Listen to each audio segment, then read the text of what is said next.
I bet on myself. Yeah, I bet on myself. Yeah, I bet on myself. Yeah, I bet on myself. I don't need you, I do it myself. Yeah, I bet on myself. Yeah, I bet on myself.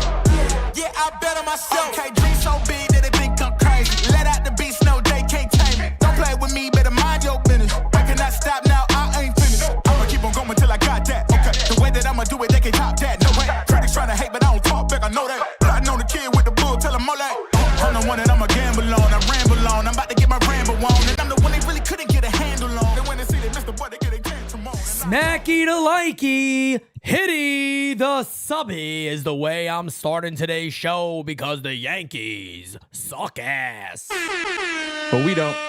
Sorry, yeah, we don't. But we don't. Francis, you're so quick with that one, man. I mean, so you know. quick to that, brother. Calm down, take it easy, over. Just gotta let people know. I mean, dependent on the demographic. Actually, let me put it like that. Yeah, I feel you. I Listen, feel you man. on that one, man. I feel you. But nah, man. Today, guys, we got a really, really fun show for you guys today.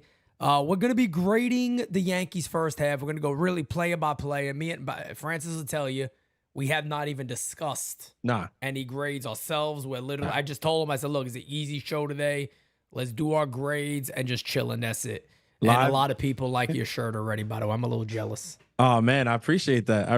Literally beach vibes. Y'all know summertime. You know, why don't you tell me these things? I could have threw on the fucking Aventura one. I had, Aventura shirt. and Low we key. could have been little bachateros today. Listen, high key. The inspiration for this look today, if you guys don't know, it was Pete Santos when he went to the concert a month and a half ago, whatever that was. You know, they tried to prevent me from performing live on stage, but it didn't work too well. The crowd wasn't ready. They weren't ready for it. You would have took the stage. I You know what it is? Come I on. go up there and swivel them hips. That's it. And the next thing you know, Jerry's trying to get you down. And it's a whole show. The women on the stage, and you know, listen, MVP. She don't play. She doesn't play. No, she's dangerous. About Pete. And let me tell you something. Like, you're not gonna get past her. She's not Verdugo. She's gonna catch you. Oh my god. Like, it's not gonna.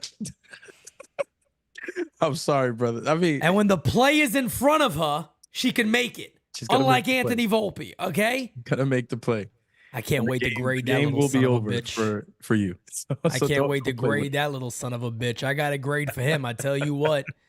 But let's go ahead and see where the Yankees man. themselves have finished the first half. You see right there. Let me make this a little bigger because I'm hard to Ay, see Dios it, mío. okay? Let me go a little there. Yeah, it's not gonna like hit this up, okay? Right there, you see the New York Yankees, who were 3 outs away, by the way, of ending the first half in first place. But of course, they can't make us happy. Imagine that.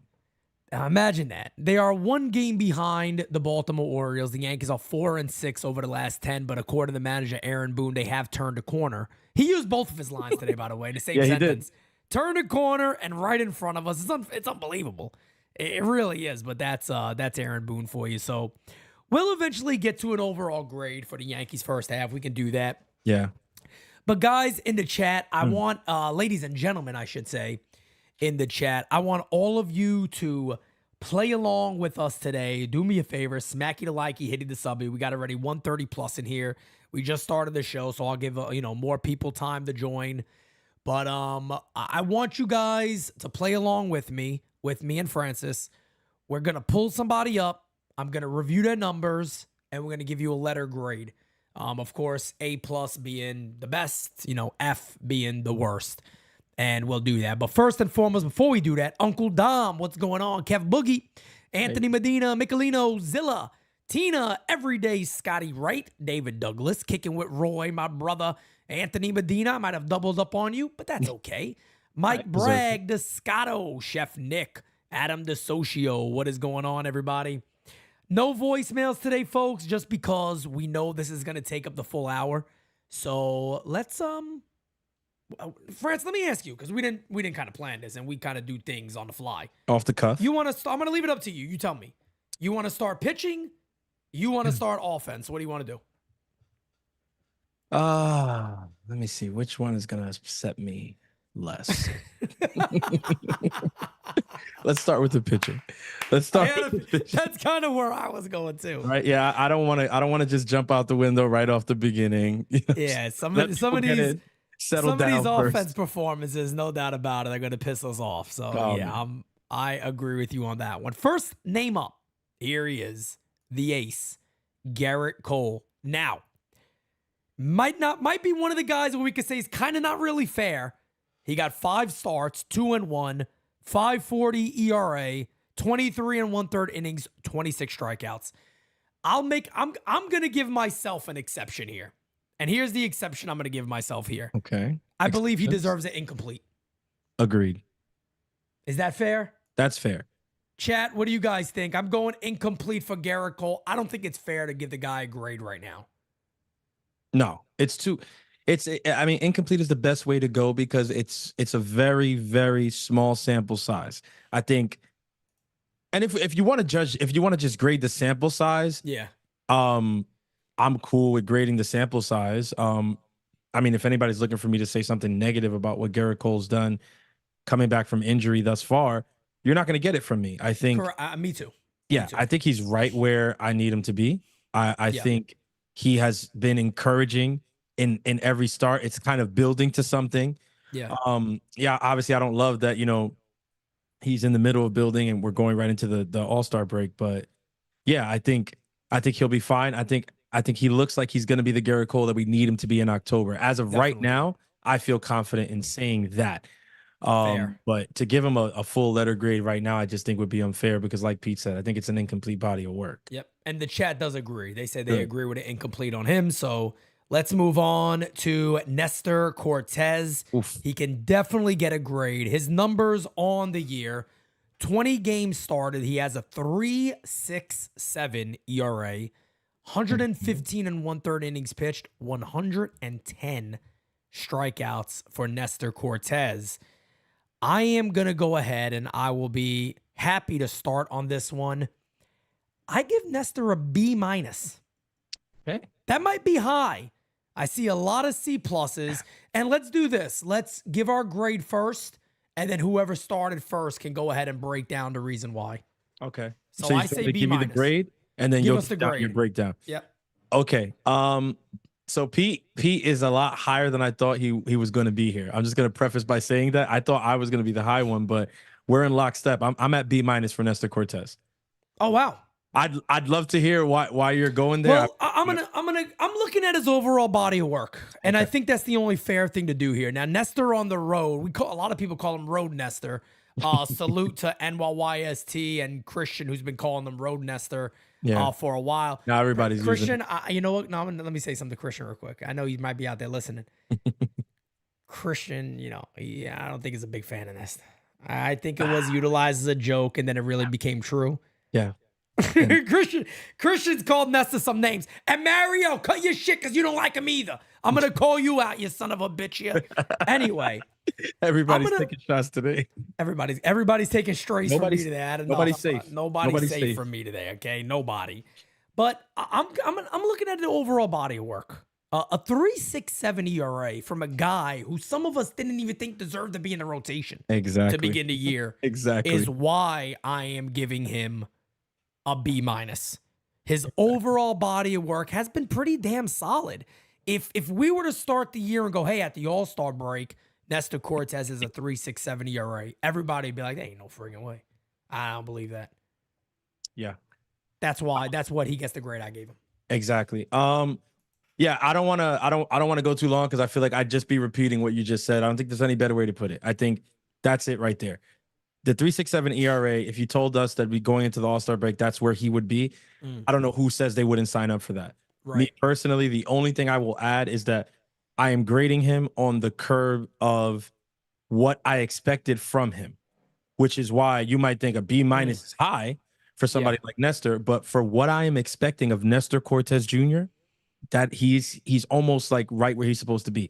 An A+, the only way that he could have been A+ to me, he would have had to win, I would say, 3 of those really rough road starts.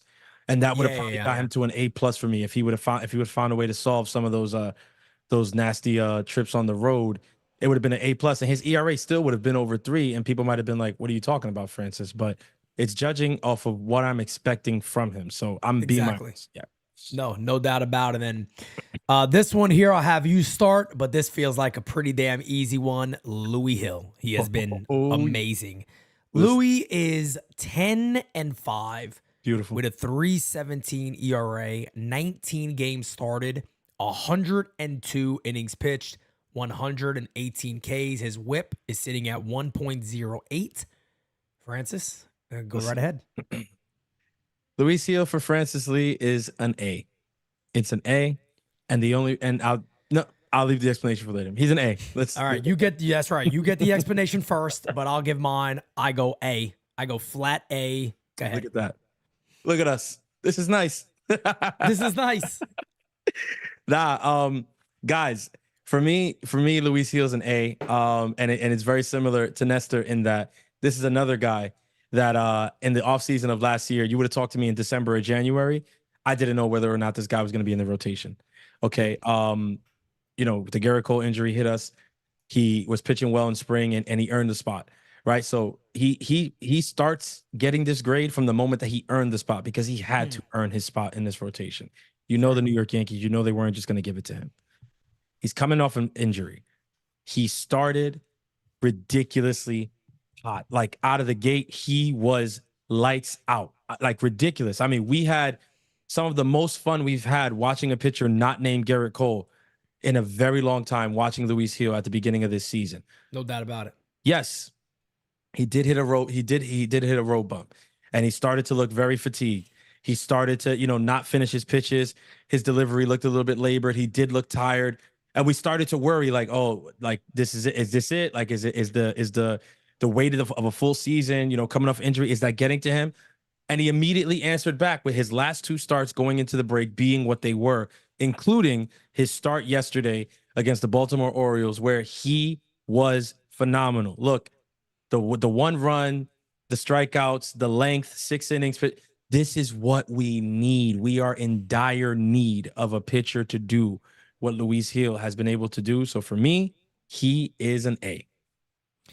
Yeah, and that's what I had him at an A too. And what else can you say about Luishill? He's been amazing this year. He's a guy who obviously just busted his ass in the offseason to get back to where he is.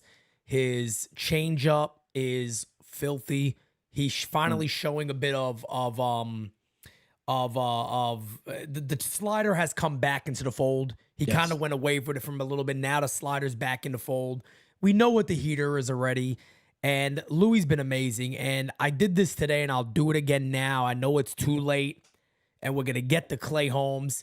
Step back from the All-Star game and see if there's a way you get Luishill in there or Luke Weaver in there. I called for it after his game today. He said he doesn't deserve to be in it. We all agree he doesn't deserve to be in it. He should find a way to get himself out and let one of his teammates who deserve it be there. But I'll leave it at that. When it comes to Louis, because we're gonna get to him, I think Luishill has been phenomenal. He is an A, rightfully so, and on top of that, he is the leader in the American League Rookie of the Year. There is no denying that he deserves that award. Good point. I don't care what he does in the second half. If he goes to the pen, I don't know what they're gonna do. We don't know the game plan yet, but he 150% right now is the leader in the Rookie of the Year. So an A is right there for him. Facts. Buckle up, fasten your seatbelts. The next guy is Carlos Rodon. It's so fitting that you start with this one. It's so fitting. I was gonna skip it just to make sure I didn't start. No, it's so fitting. You gotta start. This is your guy. This is Should I take hate? Should I take hate from the fan base here and just give him like a B minus? 20 innings pitched. 20 innings pitched. I was like, wait, what happened to the rest of them? 20 games started on the year, a 4.63 ERA. He has 9-7 on the year, 107 innings pitched, 112 strikeouts. All right. So here we go with Carlos Rodon. I'll give mine first, and then you give yours. I am going to go D+. D+ for Carlos Rodon. Borderline C-. But I'm going harsh because he has let me down recently, and it hurts. So mine has a little bit of emotion attached to it.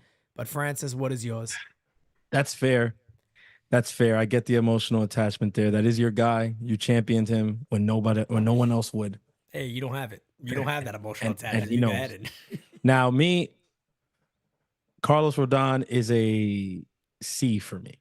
wow. A C. Okay. Yeah. And that might be generous, but I'll get into why. I'll get into why a little bit later. Yeah. So for me, there's good here, and then there's really, really bad. He's just one of those guys that it's gonna be smooth sailing or it's gonna be torrential downpours. And that's what it seems like from Carlos Rodon. There's not like a middle ground. So he starts off the year and everybody's looking around going, holy shit. Who the frick is Rodon's this guy? Rodon. He's back. I mean, he has the chip on his shoulder and he's making the most of it. And he's looking really, really good. He looked fine. He had the start against Boston. He comes in with a 2.93 ERA. He was one of the best pitchers in the American League up until that point. Yeah. And then all hell breaks loose. And Uncle Dom is right. He called him Jekyll and Hyde Rodon. That's what you've got. You've either got Dr. Jekyll or you've got Mr. Hyde this year. And right now, he has been quite a wreck over his last couple of outings. And it's so weird because today's start, for an example, best fastball we've seen come from Carlos Rodon. He hit 98 plus, 99, 100, Yeah, 100 11 on one. times, Yep. which is the most he's done this year. And you see the heater, but then he had no command whatsoever of his off speed. And it's just like a guy who is in his own mind and he can't put it together. When it's working, it's smooth sailing. But once there comes a wall, it's a brick wall. And he keeps banging into it and banging into it and banging into it. And everybody's going, isn't there like a ladder to climb over it? And he's like, I never thought of that. So I'm just going to keep banging into the wall until it breaks. And maybe I'll be free from there or start over again. And it's frustrating because you want to root for him. Everybody loves a comeback story. Yeah. Everybody loves the guy that was down and out and he goes, oh, damn, man, he proved us wrong. People love that. You're right. But I give him a D plus because these last couple of outings have been draining for me. It's really let me down. I'm actually very interested to see how you gave him a C. So I gave him a C because like I said with the first two guys or three guys we graded thus far. This thing is moving quickly here. I'm grading all these guys on the curve of where I had them coming into the year and what I expected from them. Okay. Carlos Rodon has a lot of potential. Carlos Rodon definitely has that dog in him. And this is what excited us when the Yankees went ahead and signed him. Last year wasn't indicative of any of that. He started out this year very, very well. And he started out so high for me that up until that point that you were just talking about, where he had like a 2.9 ERA and he was one of the best pitchers in the American League, Yep. I had him at an A plus. Of course. Now, since then, the wheels have come off a little bit, right? And that got him down to the B plus, to the B, to the B minus, to the C plus. Ultimately, I stopped at C, and I'll tell you why. Okay.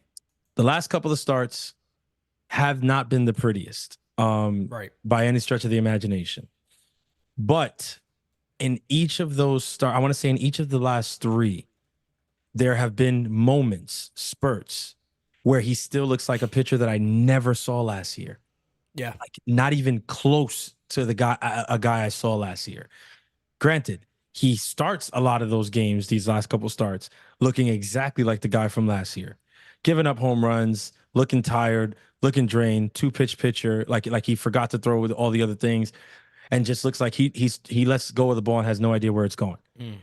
But like I said, in each of these last three, there's been moments, right? Like I remember after the I think it was 5 runs. It was the start prior to this one, right? That it was 2 innings, and in the last 2 innings, he struck out 4 straight batters. He struck out 2 and 1 inning. He strikes out the first 2 to start the next inning. Yeah, his K numbers have been up. Yeah, His K numbers been up. But and remember last year, what was one of the biggest things I heard you calling out most of the year was he can't strike people out. No, he couldn't put guys away. Couldn't put guys away. This year, even through the struggles, he has moments in these games, even when they're bad games, where he finds a zone and then he starts striking guys out. You saw it. You saw it today. You saw it today against the Orioles, where he did not have his best stuff by any stretch of the imagination, but he has 7 Ks. Why? Because he would get into zones where he would finish guys and he will Yeah. find it and then he would lose it. And it's exactly what you said. There's something going on, mentally between the ears. And I mean, it's not to take, blame off of him, but I also question, whether or not the Yankees have the proper, leadership and support in place to help him get out of his head. Because playing for the Yankees is not an easy thing. The pinstripes weigh heavy. We know this. And when you see these guys struggle and they get into their heads, we've seen it with several guys over the years, and somehow they just never are able to figure it out wearing the Yankee jersey. Right. Which leads me to believe, is it a problem with just the one player, or is it a organizational problem where we just aren't the right organization to help guys who might have something emotionally or mentally going on? Again, does that absolve him of how he's played? Absolutely not. Yeah. I don't believe in that at all. But I will say that that's part of it. And I just wish that we had somebody or someone who could, just kind of be like the Rodon whisperer and just talk to him when Facts. he's freaking beating the glove on the bench and about to Yeah. right hand. Yeah. Because it's like, okay, yes, you throw with your left, but if you can't catch the ball with the glove, you're not going to go out there and pitch, buddy. And that shit ain't gonna make it better. The emotion is fine, but that's not gonna make it better. It's like sometimes I see it and I'm just wishing we had somebody to go over and be like, hey, Los, come on, take it down a notch. I get it. You want to win. We all want to win. We want to see you win. This is not how we do it. And we don't, and we don't have that. So, C. I'm at C. Because this is not where I thought he would be, but I've seen glimpses of something that still shows me that he's not the guy we saw last year. Yeah, no doubt about it. No question. And speaking of a player having to come over and talk to somebody, the next guy is Marcus Strowman. Because Judge had to have his moment to come talk to Strowman, which I still think is one of the biggest moments of the first half for the New York Yankees, is Marcus Strowman unloading on the club. Because that's what it was. It was letting out frustration and then the team kind of stepping up and doing their thing. But Marcus Strowman has thrown 19 games this year, 7-4, 3.51 ERA, 105 innings, 78 Ks.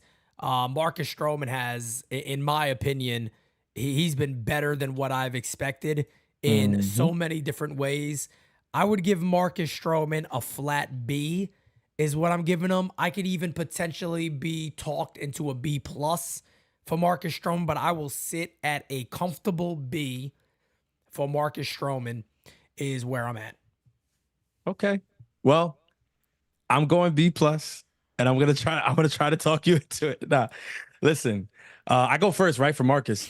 Yeah, you go first. Yeah. Okay. So I'm B plus on Marcus Strowman, and again, this is graded on what I expected of Marcus Strowman when the Yankees signed him.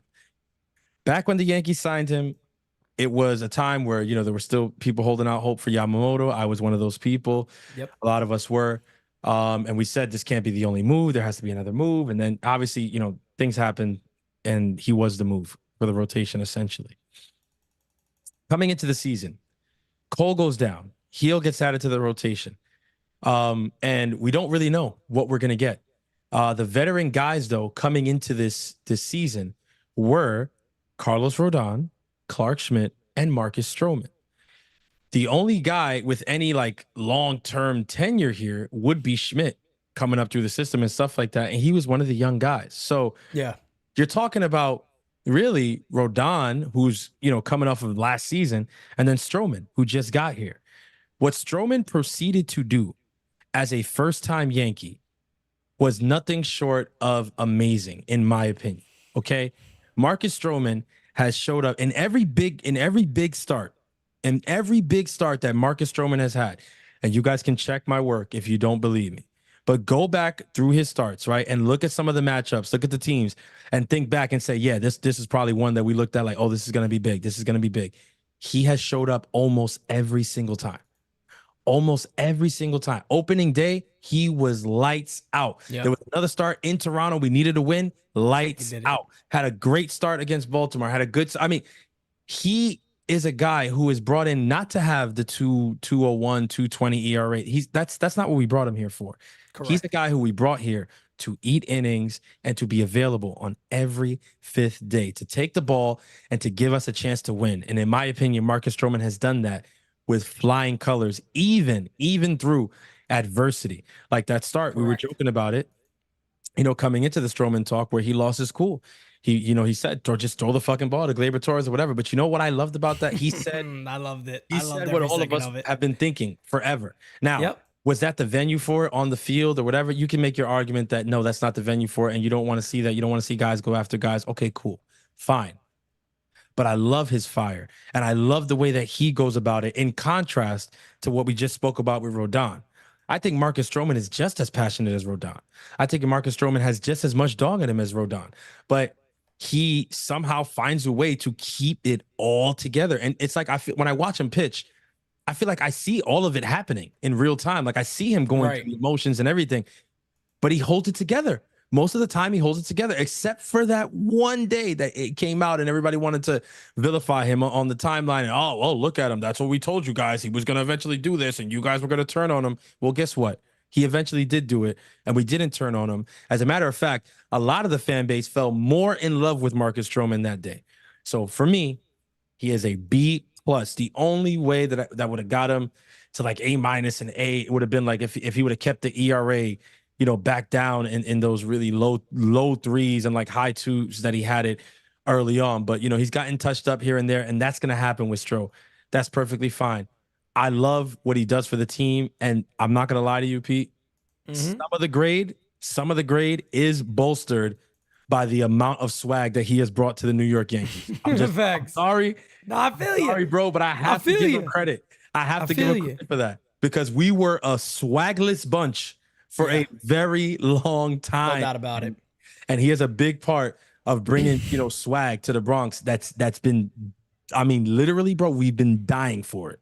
No doubt about it. And there's a lot to like about what Marcus Strowman has brought to the team, of course. One of the big things Aaron Judge has recently talked about is how Marcus Strowman somehow knew what it meant to be a Yankee before even stepping onto the team. He knows the history of the New York Yankees. He's excited about being a Yankee. He's wearing the Dynasty years merchandise, doing things a little different that we've never seen Yankee players do. And like you said, adding the swag, but he's backed it up on the mound. And that to me is most important. He's also shown to be a very, very legitimate team player. He's a guy that's always the first one out, shaking the hand of a pitcher when he gets ready to come out. We saw it the other day with Gar Cole. I also love how he boosts up the players on the club, right? In spring training, he told everybody, watch out for Clark Schmidt. This guy got filthy stuff. Like, he was right. Filthy stuff. And he's right. And if Clark didn't get injured, we might be giving Clark an A right now or an A+, but he got injured. But he was off to a phenomenal start. You're right.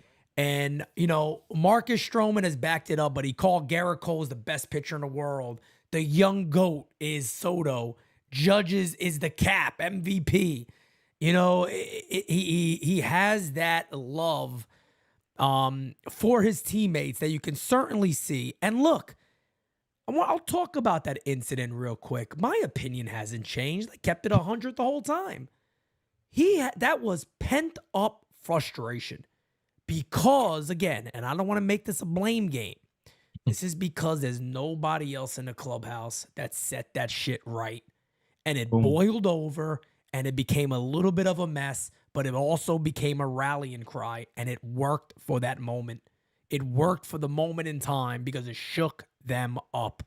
Yes. And the Yankees, fortunately or unfortunately, need more of that. By the way, I'm going to pause real quick. The Yankees did select Ben Hess in the first round, a right-handed pitcher. If you guys visit NYYunderground.com, John Brophy already has a profile up, so make sure you guys go ahead and check that out. We already put it on Twitter too. We got you guys covered like nobody's business. We don't just talk the talk, we walk the walk, okay?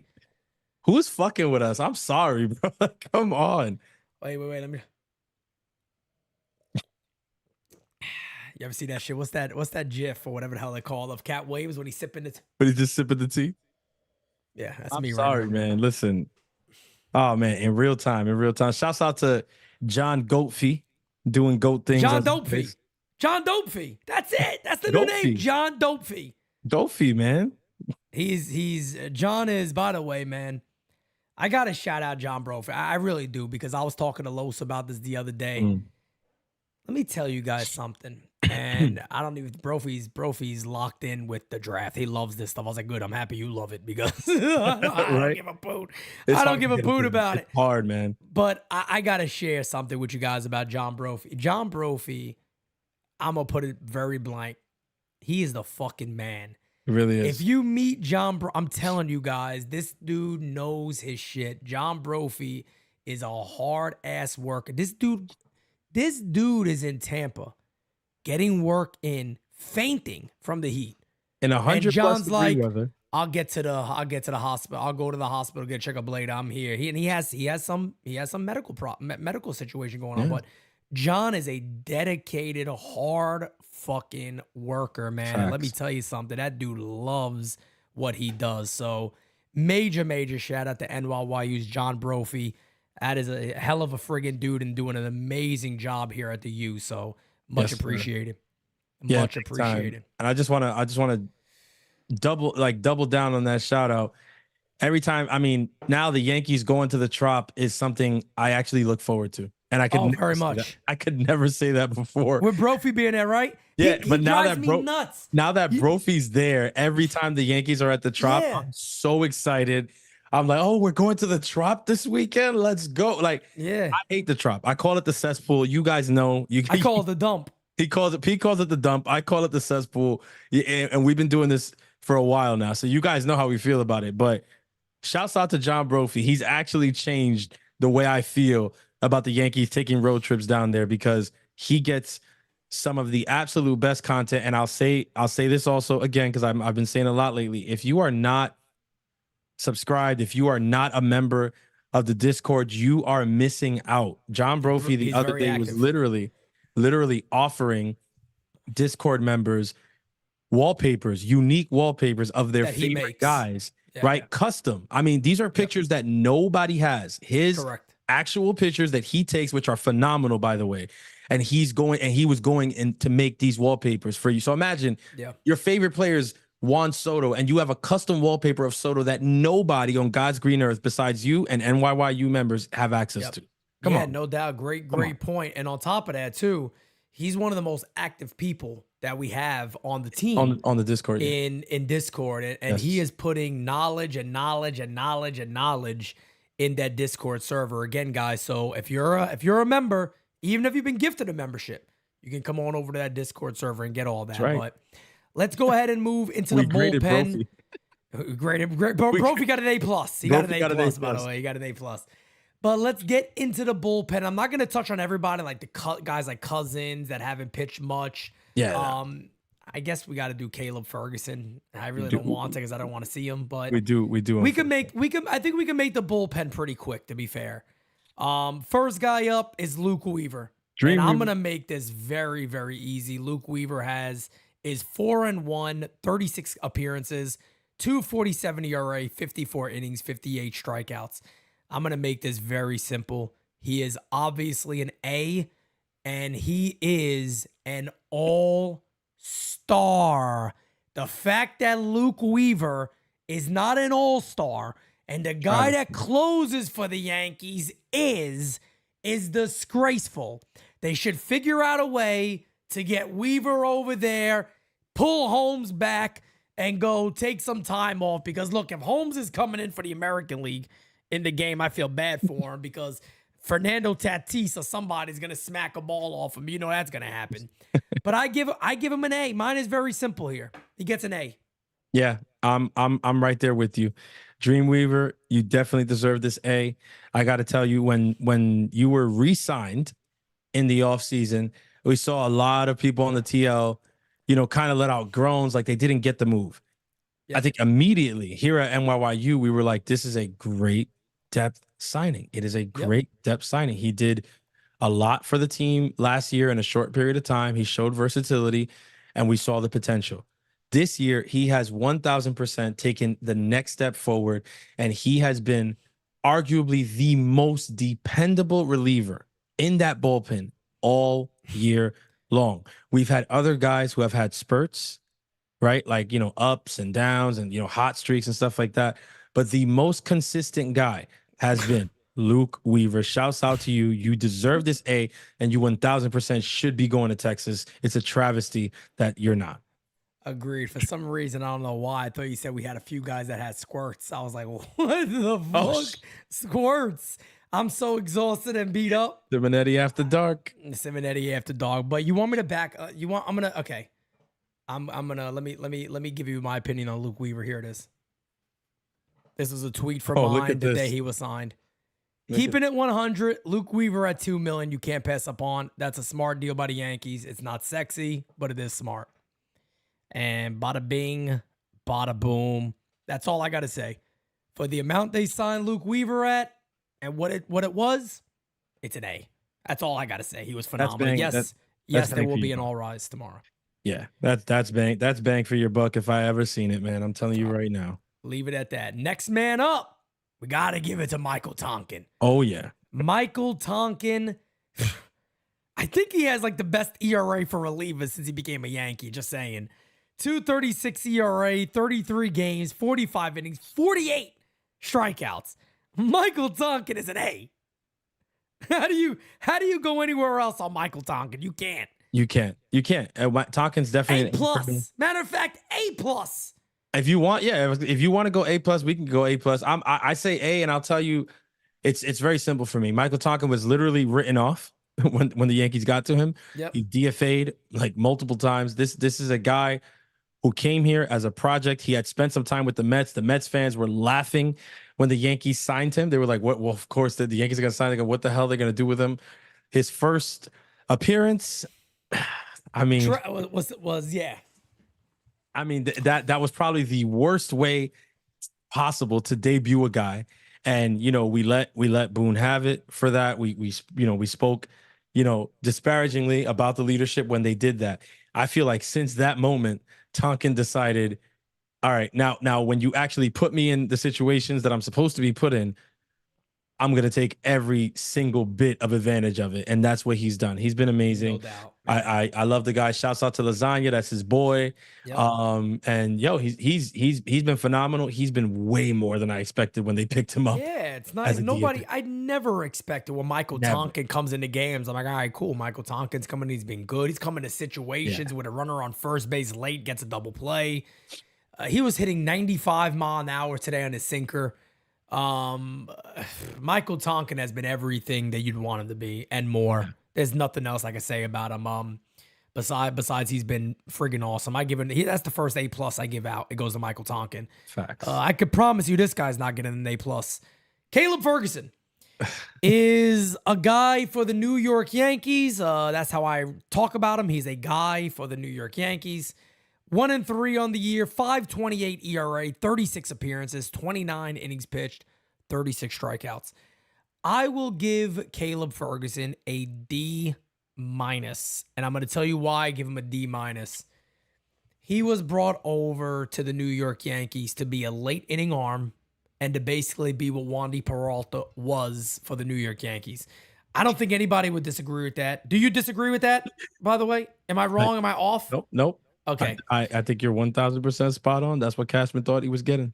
And Francis, the only A he would get is A for ass. He has been ass, and I'm shocked that he's still here. He gets a D minus. Listen, there's probably the only guys that I would be harsher on out of the pen have already been removed from the team. So I think that pretty much tells you what I think about Caleb Ferguson. I expected something completely different than what we've gotten. This was a guy who regularly was able to touch 97 when he was a Dodger. We get 94 on 93? good days. On good days, we get 94. Yeah. He's very hittable. He is very hittable. He's a guy who doesn't make hitters uncomfortable, which is the antithesis of what a reliever should be. Relievers normally come in, they throw harder. They're specialty guys. They have like specialty pitches that move and do a lot. He doesn't. And I don't ever, I'm telling you right now, the only people that feel comfortable when Caleb Ferguson comes into the game are the hitters in the batter's box. Because if you're on the defense or if you're a fan of the Yankees, there's no way that you feel good about what's going on. Unless, No, of course, not the at game all. was long since over and he's just doing mop up work, which unfortunately hasn't always been the role that they put Ferguson in. Right. Which beats the shit out of me. I don't know why they continue to, throw him in certain situations for the prolonged period of time that they did. I don't know if it was a directive from Cashman because he's the one who executed the trade and believed that this was going to be the second coming of Wandy Peralta. I mean, boy, if that's what he thought he was getting, boy, he couldn't have been more wrong. Caleb Ferguson, you, my friend, are a D. And like, there's that sounds really bad because it sounds like I'm calling him a dick. I'm not. But his pitching has been dick. His pitching has been dick, to be fair. Yeah, we could put it like that. Yeah, I don't know if he's a dick, but his pitching has certainly been dick. Probably a great guy. Ivan's World, my guy says, the Super Tonkin truck, reliable.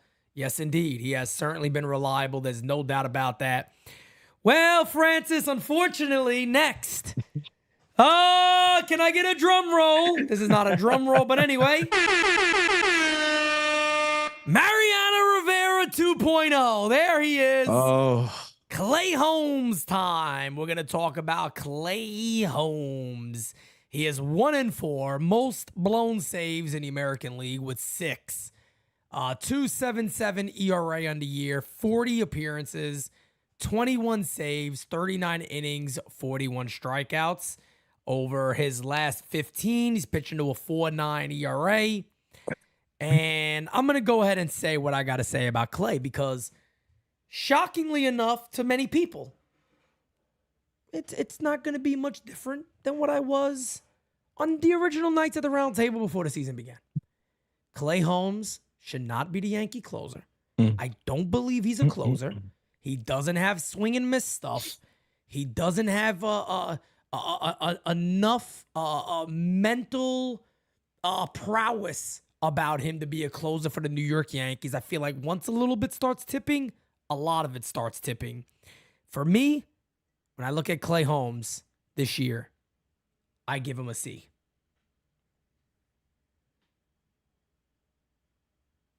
Clay Holmes for me is a C minus. And you can't go lower than me. I'm gonna tell you, you said C. I was like, damn, am I being harsh? I mean, listen, I'm gonna be honest with you. They're telling me I'm being generous. Fuck it, D+. I'm going lower than you. Listen, I'm gonna be honest with you. There's part of me. I'm gonna go with a C. There's part of me, right, that for emotional reasons would literally say D+ or D because how angry he's gotten me. But that is because of the position that he's in. He's the closer. So he's put in a position where he can really make you angry because he can blow a game. And that's the issue. And when you look at the fact that the Yankees have blown more games than anyone in the MLB when leading by, I forgot how many runs it is in the 9th inning. It's a lot. It's like, what, 3? I think it might be by 3 or something Some like that. crazy number like that. And they lead the league in that. It just speaks to a guy who, unfortunately, is not the modern day Mariano Rivera. And I'd love to go on a diatribe and, just kind of rant about why he's not and whatever. But at this point, I don't even need to. You saw the game today. And listen, we can blame the Volpe play. We can blame the Verdugo play. They have a ton of blame in today's loss. But listen, as I responded to someone on Twitter this afternoon, very simply and quickly, who put the runners on base? Agreed. Who Agreed. put the runners on base? Agreed. Because when you are a closer, your sworn enemy is walks and hits per innings pitched. Yep. And Clay Holmes is best friends with the walk or hit per his inning pitched. And at the end of the day, there's nothing really more for me to say, but I will say this. If Clay Holmes was the shooter, Trump wouldn't have even realized they were shooting yesterday. I'm sorry. I'm sorry. That's man down.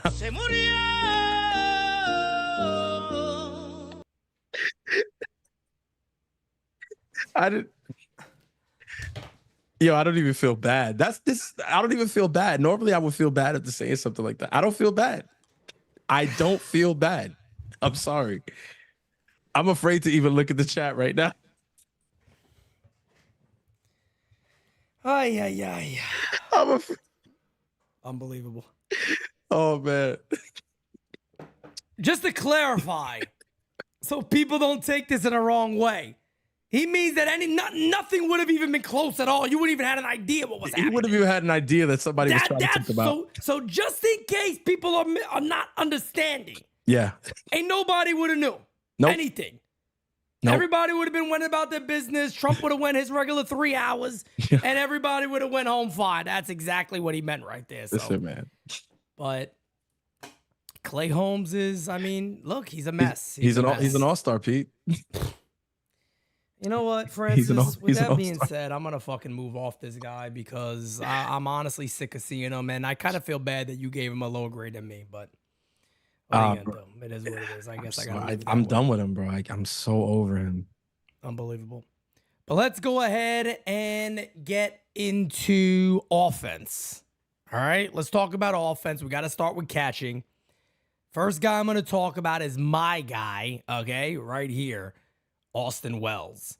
It's kind of tough to grade Wells. So 167 at-bats, 216 average, 309 on-base percentage, 686 OPS for Wells, 6 home runs, starting to play as of late. So over his last 15, still not the sexiest numbers, 231, 348, 564. I mean, a 564 is very nice on the slugging side. But the reason I say it's hard to grade him is because he didn't get as many starts as we expected him. We thought that he would be the guy that would get the majority of the starts out the gate. And the platoon situation has been so much more heavy via Trevino than it has for Wells. But he also hasn't done great in those opportunities. As he started to play more, he started to look better. So for me, I'm going to go ahead and I am going to... Man, this is a tough one. I know people aren't going to like my grade for it. I'm in the middle with him, man. I'm going to go... You're like between C and B? I'm going to go C. Yeah. And the reason I'm going C is because there's still a big part of me that expected a lot more offensively. But I originally also didn't counter that they wouldn't play him as much. Yeah. So I'm going to go C. I'm C+. Who explains first? Me or you? I already explained mine. So Okay, I just went ahead. I went ahead and did it already. C. I'm C+, and it's legit because look, the numbers aren't the greatest when you look at them, but I'm of the belief that Austin Wells, given the opportunity, would have way better numbers, which is why I said I was between C and B for him, because I feel like with what he's been given, he's done a great job. I think with what he's been given, he's done a great job. I think he catches. He's a good receiver back there, a great framer. I think, some of our pitchers in the rotation have had, some great starts with him. There hasn't been, any drop off or any blow ups when he's in the backstop versus anyone else. Yes, offensively, I would say he's left a little to be desired. But again, you said it right there. 167 ABs going into the All-Star break is nowhere near what I had Austin Wells. I think I had him, somewhere closer to probably 100 more at bats by this point. Agreed. I would bet on, and he just hasn't had those opportunities. And it's not for the lack of opportunity. And I think that's why it's very hard for me to look at what he's given us and say, well, that's a C- or something lower. Like, no, I feel like it's much different when it comes to grading Trevino, because Trevino's been given every opportunity. So I will be much harsher on Trevino than I'm on. And we're about to get to him after this. Austin Wells. I'll be much harsher on him.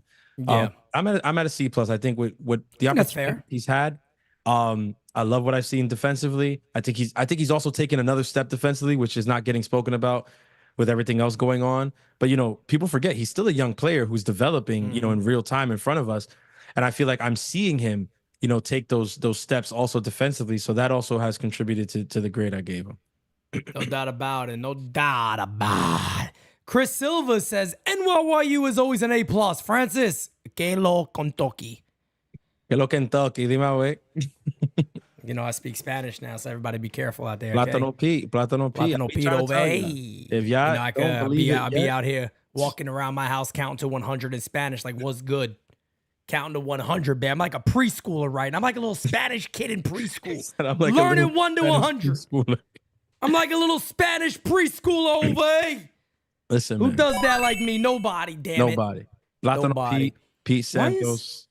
Why is Descato telling me? He said, go to Texas, Pete. What did I do? Why I got to go to Texas for? Yeah. Oh, for the All-Star game? Oh, maybe he means the All-Star game. Is Oh, that for the- Scotto? yeah. You mean for the All-Star game? I wish. I would love to go this year, but we're not going this year. Not going. Wasn't in the cards this year, guys. Wasn't in the cards this year, guys, but don't worry about it. We're gonna be there in the future. You guys know how you can make that happen for next year, right? Yeah. You tell a friend to subscribe, to like up everything that we do. Mm-hmm. And yeah, before you know it, we'll be at every little thing that you want us to be at. Yep, that's 100% it. Let's get into the other guy, Jose Trevino. Oh boy. Trevi's hitting 244 and he's on the IL right now. But 303 on base percentage, 714 OPS, 168 at bats, 8 home runs, 27 ribbies. 7. You know what? D plus. Only reason why. You know why? Beautiful. You know why he's a D plus? I'm gonna tell you why he's a D plus. I don't give a poot about his bat. I give a poot about his glove, and all of a sudden the dude's Dan Trevino, and he can't throw a ball anymore. So I'm sorry to me, D plus. D plus. I'm right there with you, brother. D plus. D plus. You explain or I explain? You can explain. I have nothing else to say. He's a Is there- fucking D is plus. there- 'Cause is there anything platinum else to say? glove, my ass. Dan Trevino, I think pretty much sums it up. But what I will say about Trevino, and the grade is this: what I just said about Austin Wells. As in contrast to Austin Wells, as opposed to Austin Wells, Jose Trevino has been given every single opportunity, every last opportunity to produce, to play well defensively, to throw runners out, to hold runners. He's been given every opportunity. All right. To a fault. This team has been loyal to him, in my opinion, to a fault. Now, listen, we are grading player performance. We're not grading player attitude, player behavior, what kind of guy they are. Because a lot of people, they hear, when we're harsh on certain players and it's like, oh, but come on, I like him. He's a nice guy. He's cute. His family, whatever. Listen, I'm not grading his family. I'm not grading his philanthropy. I'm grading the fact that he couldn't throw a guy out at third base. He made a throw to third base that ended up in left field and lost us a game that we needed. Okay, that's what I'm grading. Okay, I'm grading him on his arm. That's it. Yeah, it's as simple as that, bro. You were a platinum glove catcher, and when you were that, I loved you for it. The bat, listen, we spoke about it. We've been over it in the spaces plenty of times. He's not here for the bat. The Yankees are not prioritizing offense at catcher right now. He's Dan Trevino. So the fact that he might pop a home run here or there, or go on a little bit of a hot streak here or there, that's cute. But at the end of the day, when he went on his little hot streak, how many games did that win us? How many games did that win us? I don't know. Come on, let's just call a spade here, man. You know, with him, I'm just sick and tired of being sick and tired. So I don't want to see him making any throws to any base. I just don't want to see it anymore. Connor O'Neill with the super chat says, Pete, get him my tickets for NYU Day tomorrow. Got them for me and my brother for our B Day. Mine's tomorrow. His was Wednesday. You guys going to Friday's game too. Bro, yeah, that is way far ahead. I mean, and no, I'm not even saying as being bad. Francis is the only other person probably at NYU that could tell you this. Yeah. There's a lot of things that we are in the process of working on right now, Yeah. and I have no idea what our schedule is going to look like. So for me to tell anybody will be available that Friday. Connor, I wish I could tell you. I do not know yet.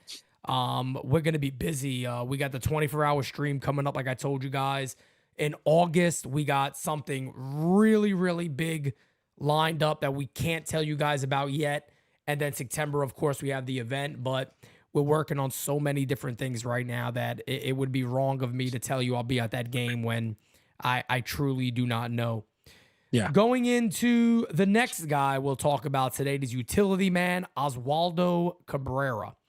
Oswaldo started off very, very strong, kind of slowed down a bit, hitting 238 on the year, a 288 on base percentage, 329 OPS, 214 ABs, 5 homers, 27 RBIs. You know, he's a decent utility man. That's what he is. I think to think of Oswaldo Cabrera as anything more and to try to grade him as anything more, to me, is wrong. I'll give him a flat C for me. Waldo's a C plus for me. I think the role that the Yankees have him in is a very difficult role. Probably doesn't get talked about, enough. Just how difficult it is to come in and produce when you really don't know what lanes you're going to be used in. You really don't know, what games you're going to play in. The Yankees would love to sit here and tell us that they look at the matchups and stuff like that or whatever, but we've pulled up splits and numbers plenty of times to show you that a lot of times the matchups that they go by, it doesn't even make sense half the time. So if Waldo and his people are looking at matchups to try to guess when the Yankees are going to start him or sit him or whatever, they'd never be able to do it. There's almost like no rhyme or reason to it. And I know someone can push back and say, of course they have to have rhyme or reason. They have a whole analytics department. I know in their mind they do, but it doesn't seem like it half the time. And so if you're a guy like Waldo, I think a lot of times you're showing up to the ballpark, early, ready to work out and see if your name is in the lineup because there's just no way to know half the time. Facts. That's not an easy role to play in. And I think he's done decent in that role. He's not, he's not, a world beating, batter by any stretch of the imagination. He did have those, fun a couple weeks to start the season where he was, extremely clutch. But what I will say about him is when he's in there, he's more often than not a sure glove at the third base side, which is where he's played predominantly this season. He does give the Yankees a lot of flexibility. He has an outfield glove if need be. He plays all over the infield also if need be. And he passes the vibe check. He does. I've never seen the guy look like he's complaining or sulking or down about anything. Like he just always has a smile on his face, head up in the sky. Like he seems super positive, super, self-sure and aware and aware. And I like that. I like that in a ball player, and I like that, for the role that he's in. So I give him a C plus. Like I said, I give him a C. Francis hits all the points right there. Good utility guy. Does what you need him to do. And that's where I'll leave that with him. I don't want to beat up on him. I don't want to be overly positive on certain things. Yeah. I think it's fair to just say he's a solid utility player off the bench for the Yankees. Yep. Tim with a member chat. Oh, Tim, don't do this to me. Shakir is about to perform for the halftime at the COPA. I don't know what that is, the finals match. Can we get 5 minutes hip don't lie break? Let me tell you something, brother. I need a little more than 5 minutes. He's talking about the Copa America, the fight he's going to perform at halftime. Okay, I need a little more than 5 minutes. I'm gonna go, baby. Oh, boy. I need a little more, brother. I need a little more than 5 minutes, baby. Shakira. Ooh, baby, when you talk like that. Hey. I'll sing that shit, even though my fucking voice is destroyed right now. But anyway, this is bad. Why would you bring up Shakira? Then I got to go into DJ fucking LeMahieu. He's got to do the rest of his show like this. And I got to go into this guy. DJ, talk about bringing somebody up, then bringing them down. Unbelievable. DJ LeMahieu, 117 ABs, no home runs. 188 average, 284 on base percentage, 498 OPS. I'm sorry, it's a fucking F for me. It is an F, Francis. It's an F for Francis. It's an F. I have nothing else to say about DJ LeMahieu besides this. The clock is ticking. And it's only a matter of time until he's DFA'd and he's off the Yankees. And I love the guy. Nobody can ever go, P.U. hate. No. I'm a big supporter of LeMahieu for years. Fact of the matter is, we all got to be honest. The dude's fucking done. He's done. It's an F. I'll say this. If the objective was to hit the ball on the ground, DJ LeMahieu would be the greatest baseball player of all time. I mean, if that was the objective of baseball, we'd be talking killing sex. Yeah, we'd be talking about this guy like something otherworldly. Man, DJ. Again, it's another situation where he's been given every opportunity to a fault. We've seen way too much of him. We've seen way too much of him. And I get it. You know, there was the injury and coming back from the injury. Oh, you got to give him time, give him time, give him time, give him time, give him time, give him time. But to what point? To what point? We literally called up Yorbit Vivas for this series. He didn't get an at bat. He didn't get an at bat. It's so disgusting. Don't get me Didn't get started an on at bat. that. And It's so fucking disgusting. It's so disgusting. That's why it has to be an F. That's why it has to be an F, because not only have you been horrendous, but you're holding up a spot where for other people, for us to see what we have with other people, you hold up that spot. And it's not your fault that you got that contract. The Yankees are the ones that gave it to you. It's their fault. But again, what also has to go into these player grades is you know, the positions that they're put in. And you know, I don't know if we're gonna grade the leadership of the Yankees here. We will. Yeah, well, if we get there, then you'll see, because they have a lot to do with why some of these players are getting some of these grades. DJ's an F. Yep. Couple of guys, do me a favor. We got over 250 in here. Smack the like, hit the sub. Smack it up. There's a comment in here I wanted to read. Where did they go? I know where I miss it. Did he delete it? No. Oh no, Kicking with Roy, my guy says DJ's hips actually lie all the time.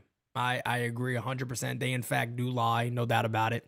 Steve Goose says the clock isn't ticking, the clock has stuck. That's it. He's done with him.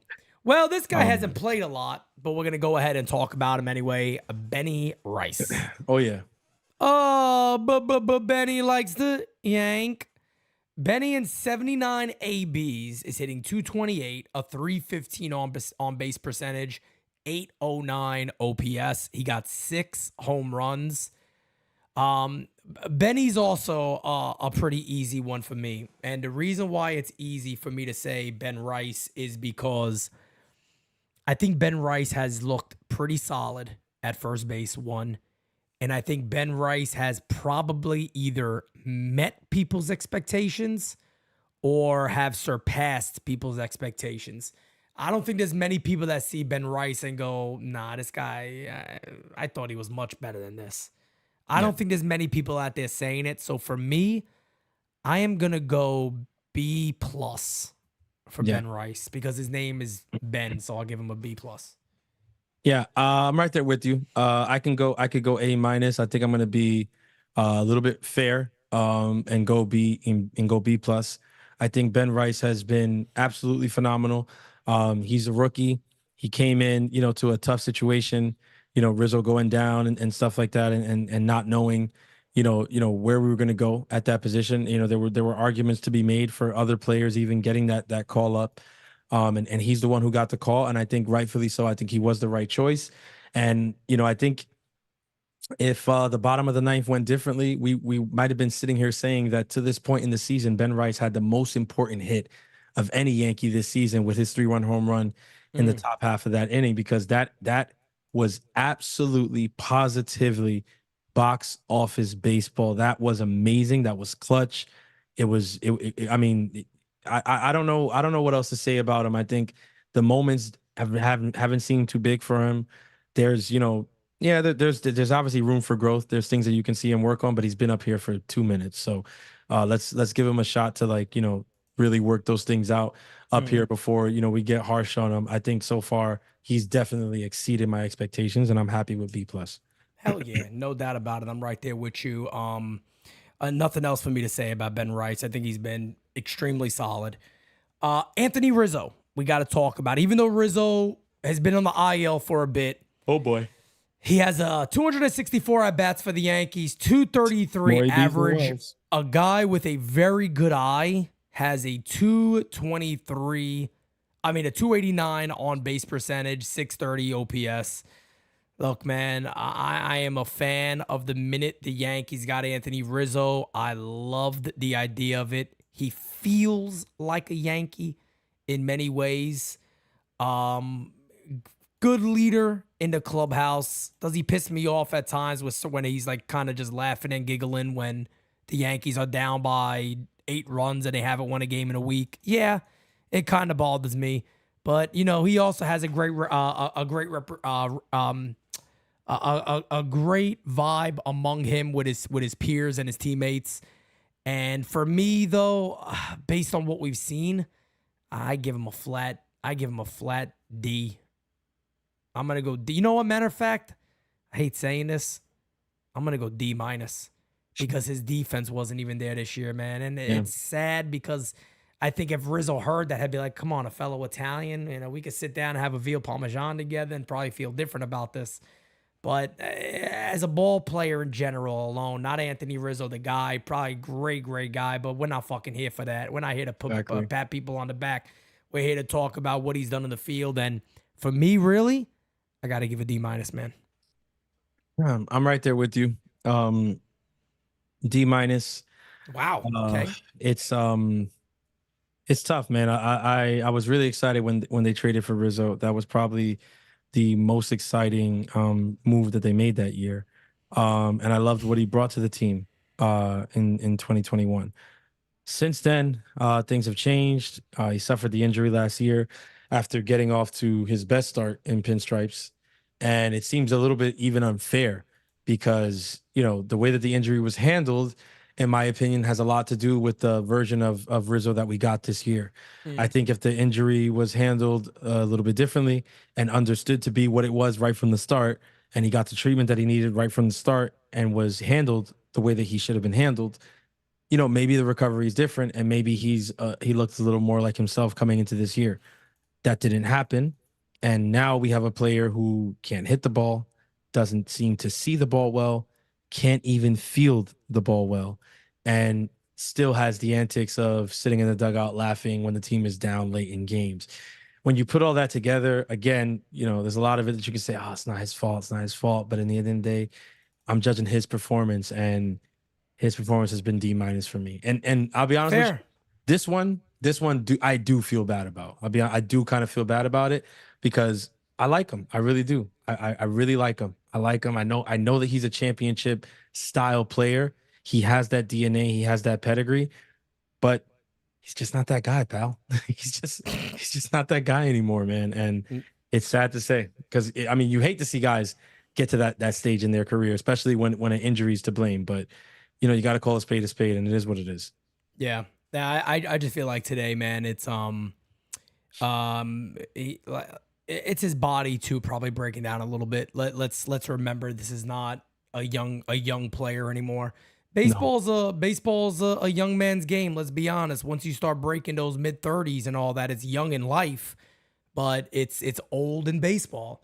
And some guys break down a lot quicker than others do. And Anthony Rizzo kind of feels like he is one of those guys that is breaking down a little bit, injury related and all that. And it does. It happens. These things happen. It happens. Yeah. Next one is maybe one of the most polarizing Yankees right now, especially this year, and that is Gleyber Torres.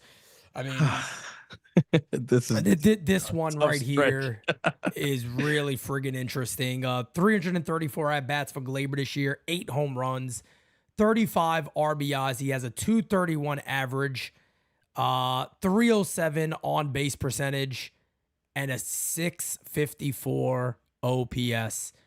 Need I remind you, he's a guy that, Francis, you said it and I said it. We both thought this guy was going to be one of the most productive Yankees this year.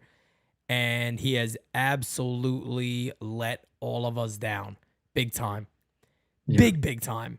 Gleyber Torres is a guy that I got behind last year. And I said, a lot of the people saying he is hustling. He's having a great year. He's playing great defense. He's doing everything correct.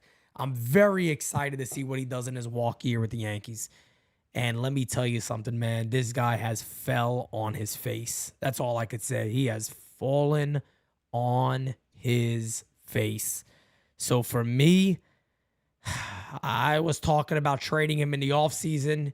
Even though I liked him, I thought it was the right idea for the Yankees to do. I thought there was a chance of it. When they got Soto, we all kind of said they're probably going to put their best offense out there and they'll go away from trading him.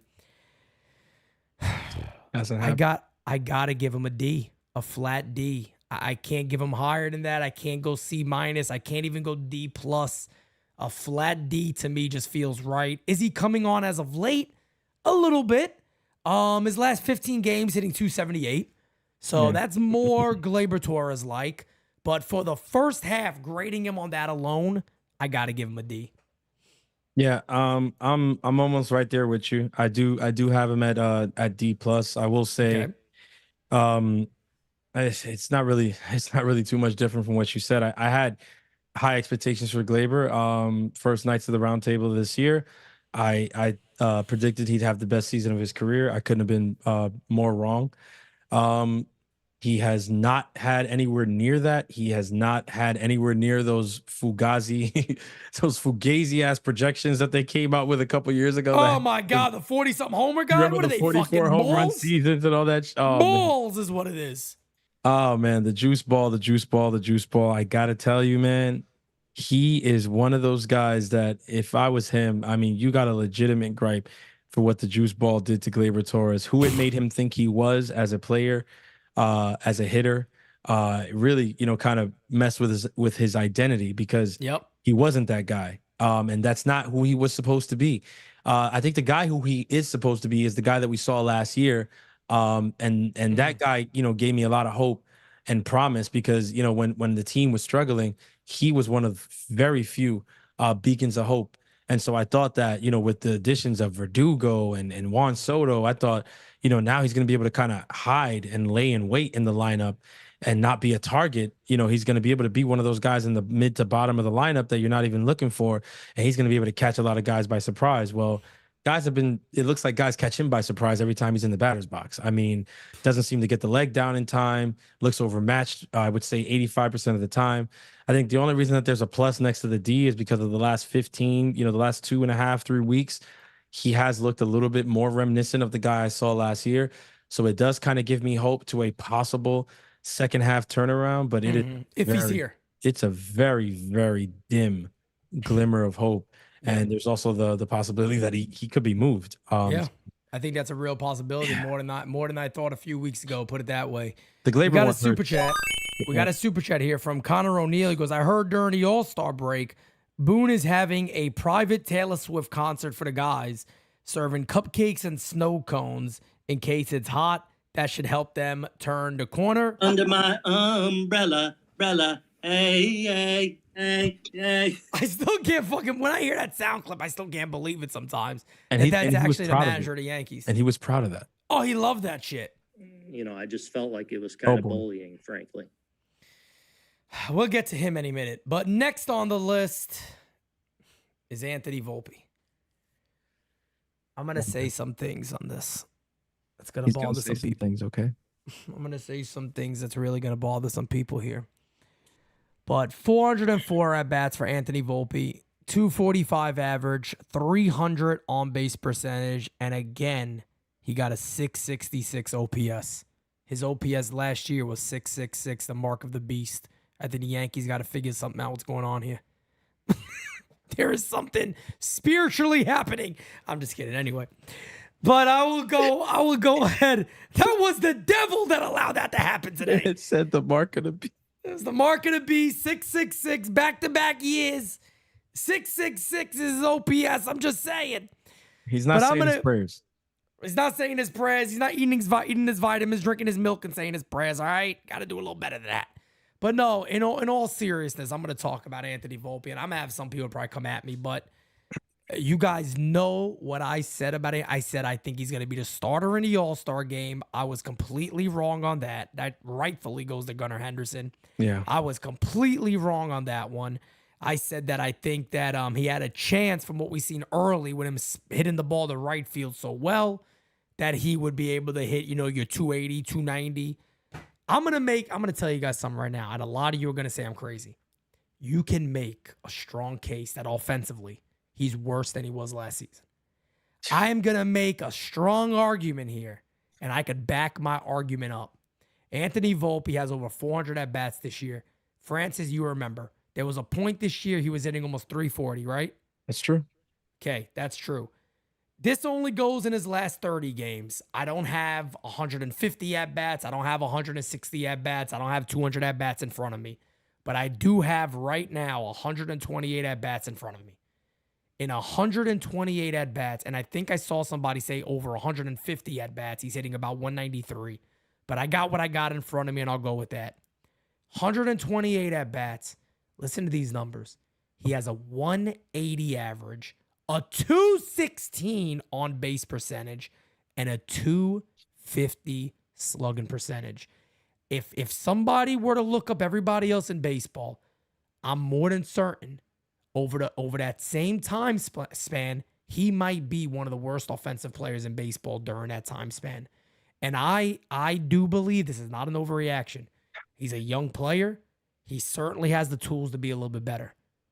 But I think what me and Dane originally said when we first talked to a scout about him, and a scout told us he is overrated via the Yankees, and a lot of people are believing it. This is a scout from the Rays organization. He told us many teams do not believe in Anthony Volpe, and they think he's no more than a 240, 250 hitter at best, is what we were told directly together. We were told this together. Told us that he can't hit a slider away from him, and he can't hit a fastball above his chest or high heat, high velocity above his chest. I believe in Anthony Volpe. I still think Volpe can be a better player.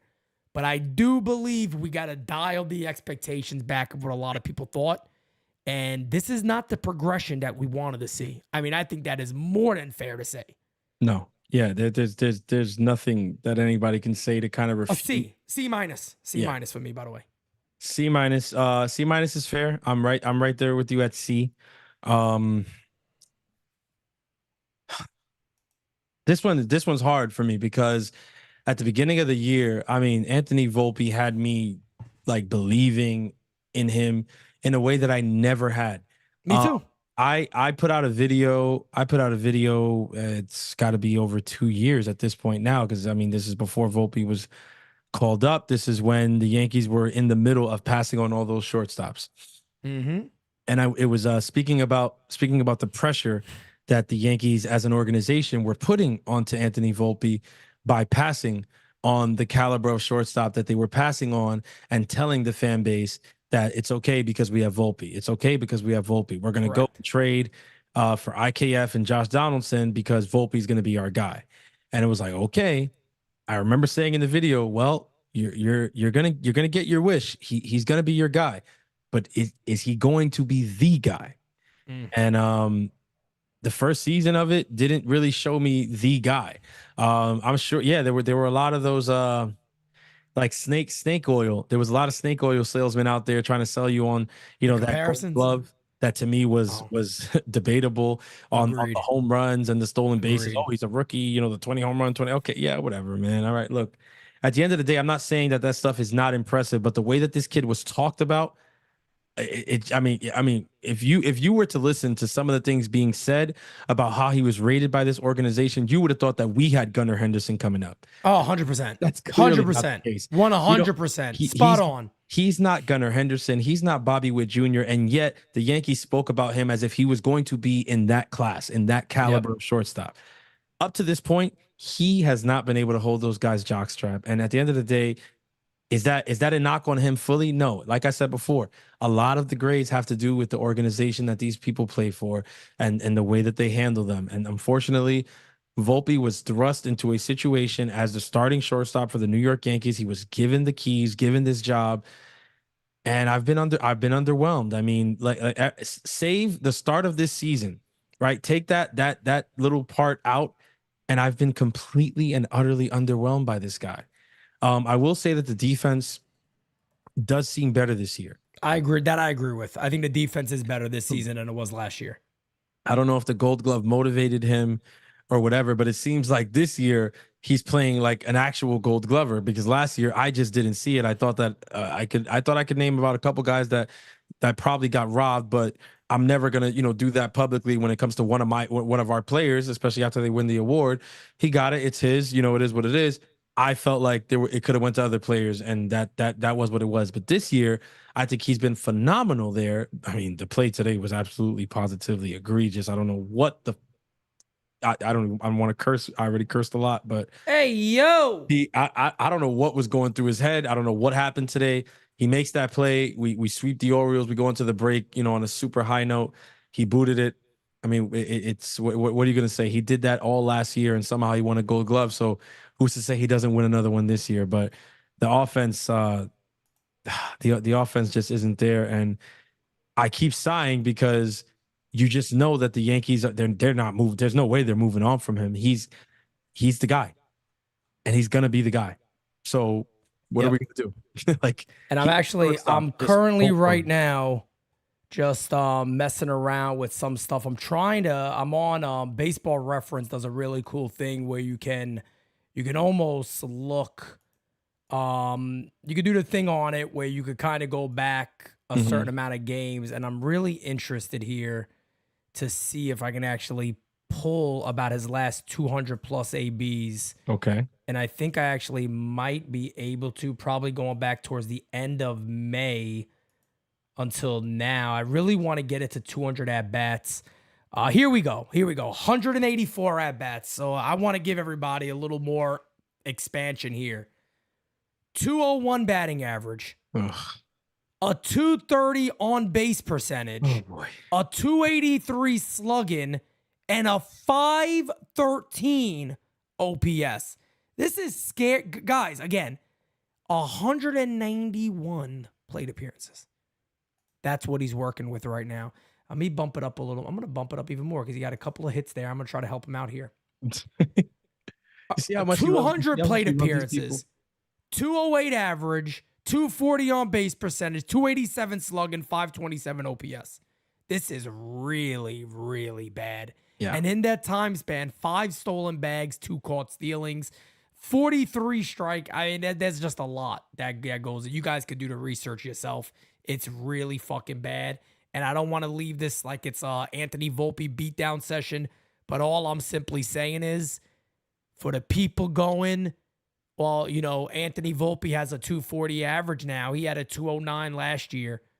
Dive into those numbers and tell me that I'm wrong. That is not a regression from last year. It feels like a regression offensively. And I'll tell you, I'll tell you, you know, if Volpe was a guy who was in a platoon with another guy, the grade would be completely different. Yeah. For me, it would be, I mean, if Volpe was in like a platoon situation where, you know, he played, if say out of 6 games a week, he played in 3 or something like that, or it would be a different conversation for me. It's the fact that the Yankees, you know, touted him as a guy who was taking over as the long-term answer at shortstop. And this has been the production that we got. And we were told, you know, we were sold on, you know, a guy who was going to hit the ball, who was going to get on base, who was going to steal. And he doesn't get on base. And even when he's on base, he doesn't steal. So it's like, so you can't really talk about his speed because he doesn't utilize it. Exactly. And that was I mean, that's probably the number one thing I heard about when he was coming out. Oh, this kid's fast. He's really fast. He runs the bases. Well, he's never on base. And when he is, he doesn't run. So, again, could you say that that's not his fault, that they're not sending it? Okay, maybe. But again, like I said, a lot of the players are getting grades that have a lot to do with the organization's use of them. And unfortunately for Volpe, it just is what it is. I mean, he's the kind of kid that it's crazy because I see Anthony Volpe and I'm just like, it's hilarious because I know if this kid came up on the Rays, he'd be the biggest thorn in our side. 100%. If he was on Tampa Bay, he'd be the biggest thorn in our side. He'd be hitting almost 300. He'd be on base every single game that we played him, and he'd steal like 2-3 times against us every time we played him. Yep. But because he's with us, no doubt about it. And then Rod Thompson with the super chat says, let's be honest, if we passed on all those shortstops of Volpe to only hit 240, the Yankees have failed. And Rob, I'm going to tell you something right now. The Yankees are lucky he's hitting 240. They're very, very lucky he got up to that start because right now you'd be looking at a guy that's hitting 205, 206, maybe 198, maybe 198, 197, and that is really, really concerning. The one more thing I will add into the conversation with Anthony Volpe is you do not see a lot of those comparisons anymore to Carlos Correa for this year. You don't see the comparisons to Corey Seager anymore. What happened to those? Because those were very popular for a very short period of time when Carlos Correa was playing with one leg. And it was popular then. But now that Carlos Correa got both feet back and he's one of the best shortstops in Major League Baseball again, you don't hear about him much. You don't hear about the Corey Seager comparisons anymore. They've kind of all disappeared. So I'm just saying. They only like comparing Volpe to guys when the guys are injured and playing through stuff or whatever. But once those guys are back to 100%, all of a sudden everybody gets real quiet on the comparison train. And you know what? Rightfully so. because Yeah. he should not be in the conversation with any of those guys. He never Yet, should have been at in the least conversation yet. with those At least guys. until he shows something. I mean, you got to show something first. Jeff J says, Volpe seems to get eaten by the big moment on occasion that hurts him both on the field and at the plate. Holmes is not a closer, and leaving him there is criminal. NYU to the moon. NYU 914. We didn't talk about this part on Clay Holmes, but I do want to ask you really quickly, as we have 5 players to go, and then we got some of the coaches. Miguel Batista says we didn't get Castillo because of the great Volpe. Well, there's even more conversation on that. We also didn't get a chance to get Soto earlier because of Volpe. True Actually, that. no, I'm wrong. I'm wrong about that. But you know why I'm wrong about that? I'll even share this. Mike Rizzo told me directly, and I talked to Mike Rizzo at a gala. Oh, Francis that's right. knows the That's gala right. I'm talking about. That's right. Yep. And Mike Rizzo, who was the GM of the Nationals, told me flat out they had no interest in Anthony Volpe. They do not believe in what the Yankees sell people on. Flat out. At the same gala that Anthony Volpe was at. So just saying. Crackle He was in Nuts. the room. I'm gonna spill the tea right there on that one. Crackle Nuts says, did Glaber and Mariano Holmes get A+ grades? No, but you could go back on some of those. But I wanted to ask you about Clay Holmes real quick because I put out a tweet today, and we kind of been talking about this in our group here. Do the Yankees won't do this. They won't do it, and we know they won't do it. Should the Yankees seriously consider in the second half a closer by committee until they find the right guy? Should they? 1,000%. I think a team with championship aspirations would 1,000% consider that. At the very least, consider it. Will they? No. Okay. So that's I think we're on the same page there. Yeah. I think it's obvious they should. They won't do it. They won't do it. Next guy we're going to talk about is currently on the IL, but expected to come back. And man, oh man, do we need him back. I can't believe I'm saying that, but I am proud to say I am. Big G, who is having a real resurgent year, 260 at-bats, 18 home runs, 45 RBIs, a 246 average, 302 on base percentage, and a 794 OPS for Stanton. I'll start off with this one. I'll just give my opinion and my grade of Stanton really quickly. If Stanton walked a little more this year, the guy'd probably be hitting about 265, almost 270. Stanton this year hasn't only been a guy that's hit for power. He's also hit amazing in the clutch. He has come up time and time again. The Yankees never put him in the outfield. Smart move. They shouldn't have. He's been a DH. He was a very, very good DH. I hope we get him back. And I tell you what, there's a saying. You never know what you got until it's gone. Let me tell you right now, the version of Stanton we got this year, I miss him. I was wrong about UG. I apologize to UG because I thought you were all but done. You quieted my mouth, and I tell you what, I tip my cap to you, brother, and I need you back in this lineup. I don't care if you swing at a pitch 14 feet off the plate 2 times a game, 4 times a game, 6 times a game. Just knowing that you could be in the middle of the order and hit a ball 496 feet at 114 miles an hour every now and then is enough for me. Baby, come back, because I miss you. Listen, man, I think there's nobody. I don't think there's anybody in the fan base that could say that they don't miss Stanton right now with what we've been seeing for the last couple of weeks. Man, it's been rough. Again, Stanton's another guy. Judging him based off of what I expected from him. This grade might seem high to some people. I'm at A-. I'm at A- because I literally thought Stanton was cooked. I mean, I thought Stanton was deep fried. I mean, I literally thought like you could put him, serve him up with some French fries and some ranch, so like that type of cook. I mean, done, like literally, like just Blatano Pete. I mean, legit. Like this guy, he couldn't move, he could whatever. And then, granted, this year he still can't move, he can't run, but what he was able to bring offensively from the DH spot, batting in the middle of the order, is something that, like you said, and you put it very well. You kind of didn't realize what we had exactly until it wasn't there anymore. And you see it. you see it now, with Verdugo being put there in that cleanup spot and struggling the way he has, that it's like, damn, like, you didn't think that we would be saying that we miss Stanton. It's like, but yes, we miss Stanton because somehow, some way, he was getting it done in that spot. He was getting it done. And yes, he did swing at some pitches that were 2 feet off the plate sometimes in the other team's dugout. I get it. That is a part of his game, right? To use a Cashman euphemism, it's a part of his game. It's who he is. But the numbers that we got when he was healthy and he was in the lineup and he was hitting, several times a week was way beyond my expectations. And it was so far beyond my expectations that I actually had him at an A- for what I expect from Stanton. Damn, he was performing at about an A- for me. I like it. I like it, man. I really do. I'm all okay with that. Let's get into Trent Grisham. We love Trent. He has been something for the Yankees. 113 at-bats, 6 home runs in that time, a 195 average, 301 on-base percentage, 690 OPS. Funny thing is actually kind of very, very similar to like his last 2 years with San Diego. The numbers are really, really close to kind of being what they are, just a lot less ABs. That's who he is for Trent Grisham, because he's not a he's not a starter with the Yankees. But as Trent Grisham has gotten more playing time, he has been much better. There was times where I almost forgot he was on the team, to be fair. Like he never played. You never saw Trent Grisham at all. And then rightfully so, the Yankees are doing great. It's a fact. But over his last, and I'm going to share something with everybody because I want you guys to understand where I am on this. Because I'm actually going to give him a grade that I think is going to shock people. I'm giving Trent Grisham a B-. Yep. And this is going to shock people, but I'm going to explain myself. And everybody's, I think, going to come around on this one.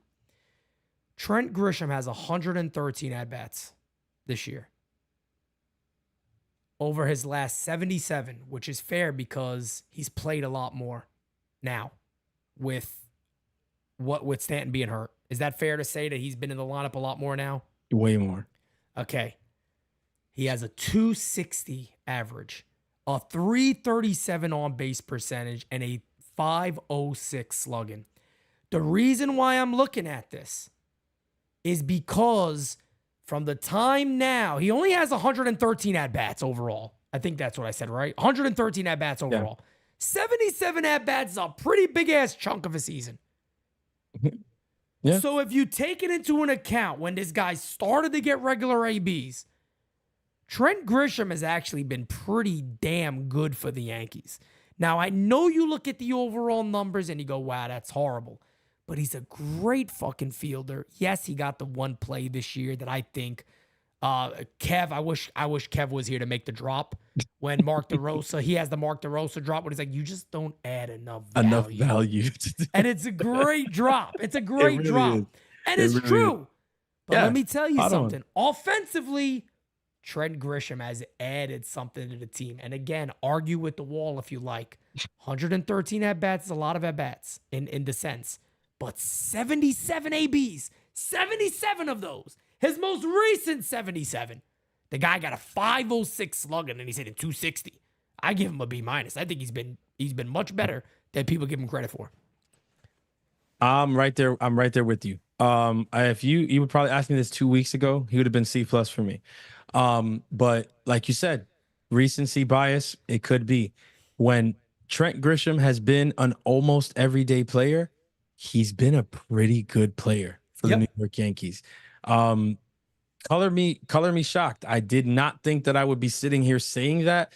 I did not think I'd be sitting here giving him a B-.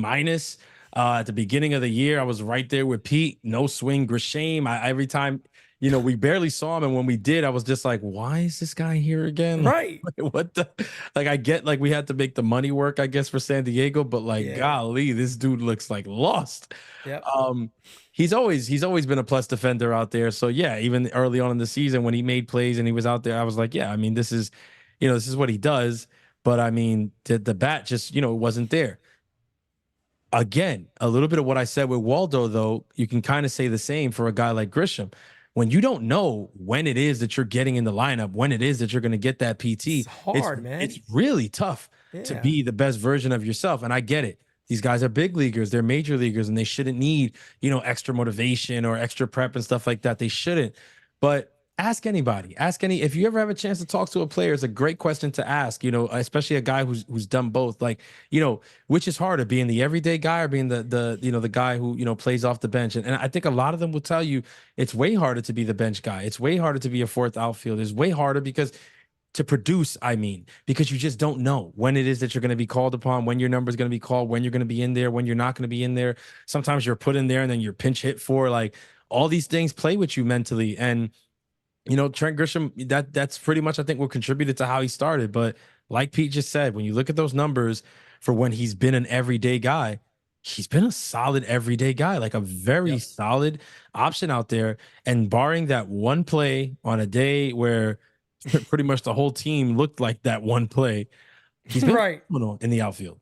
When we went to those Dodgers games, listen, I think we just went to the one game. I'm bugging. But the one game that we went to, he was all over the outfield. He looked amazing out there, and he makes it look easy. So I just noticed too, Trent Grisham didn't have one hit in the month of May. Should have a hit in the month of May. So if you go ahead and pull his numbers since the beginning of June, look, he's hitting 239, 317 on base percentage, 465 slugging, 782 OPS. That's just the beginning. That's the first day of June. So you're looking at almost a month and a half of ball that he's played consistently. In that time, that is 71 at-bats again, 4 home runs in that time, 4 doubles. He's been a much better player. May killed him. In the month of May, I'm not kidding, folks. He had not one hit. Not one hit in 17. He was 0 for 17 in that month. And again, that shows you how little he played. Exactly. In an entire month, he only had 17 at-bats. For some guys, that's 4 games. Exactly. So most guys, that's 4 games. It's been an absolute mess. So I'm happy that we're giving Trent Grisham a little bit of love here, and we're breaking it down in a way that I think a lot of people weren't really seeing it. So hopefully some of you kind of picked up on that a bit here. But the next one's a tough one for me, man, and that's Alex Verdugo. Doogie's a tough one for me, man. He's hitting 357 at-bats this year, 235 average, 292 on base percentage, 670 OPS. Alex Verdugo has just hit a wall. He's hit a wall. And I got a little bit of favoritism to Alex Verdugo because he's a fan of the channel. He comments on some of our stuff. He's given us multiple shout outs. Even last time with Brophy, he was like, yeah. I've been looking at some of the stuff. I like what you guys are doing.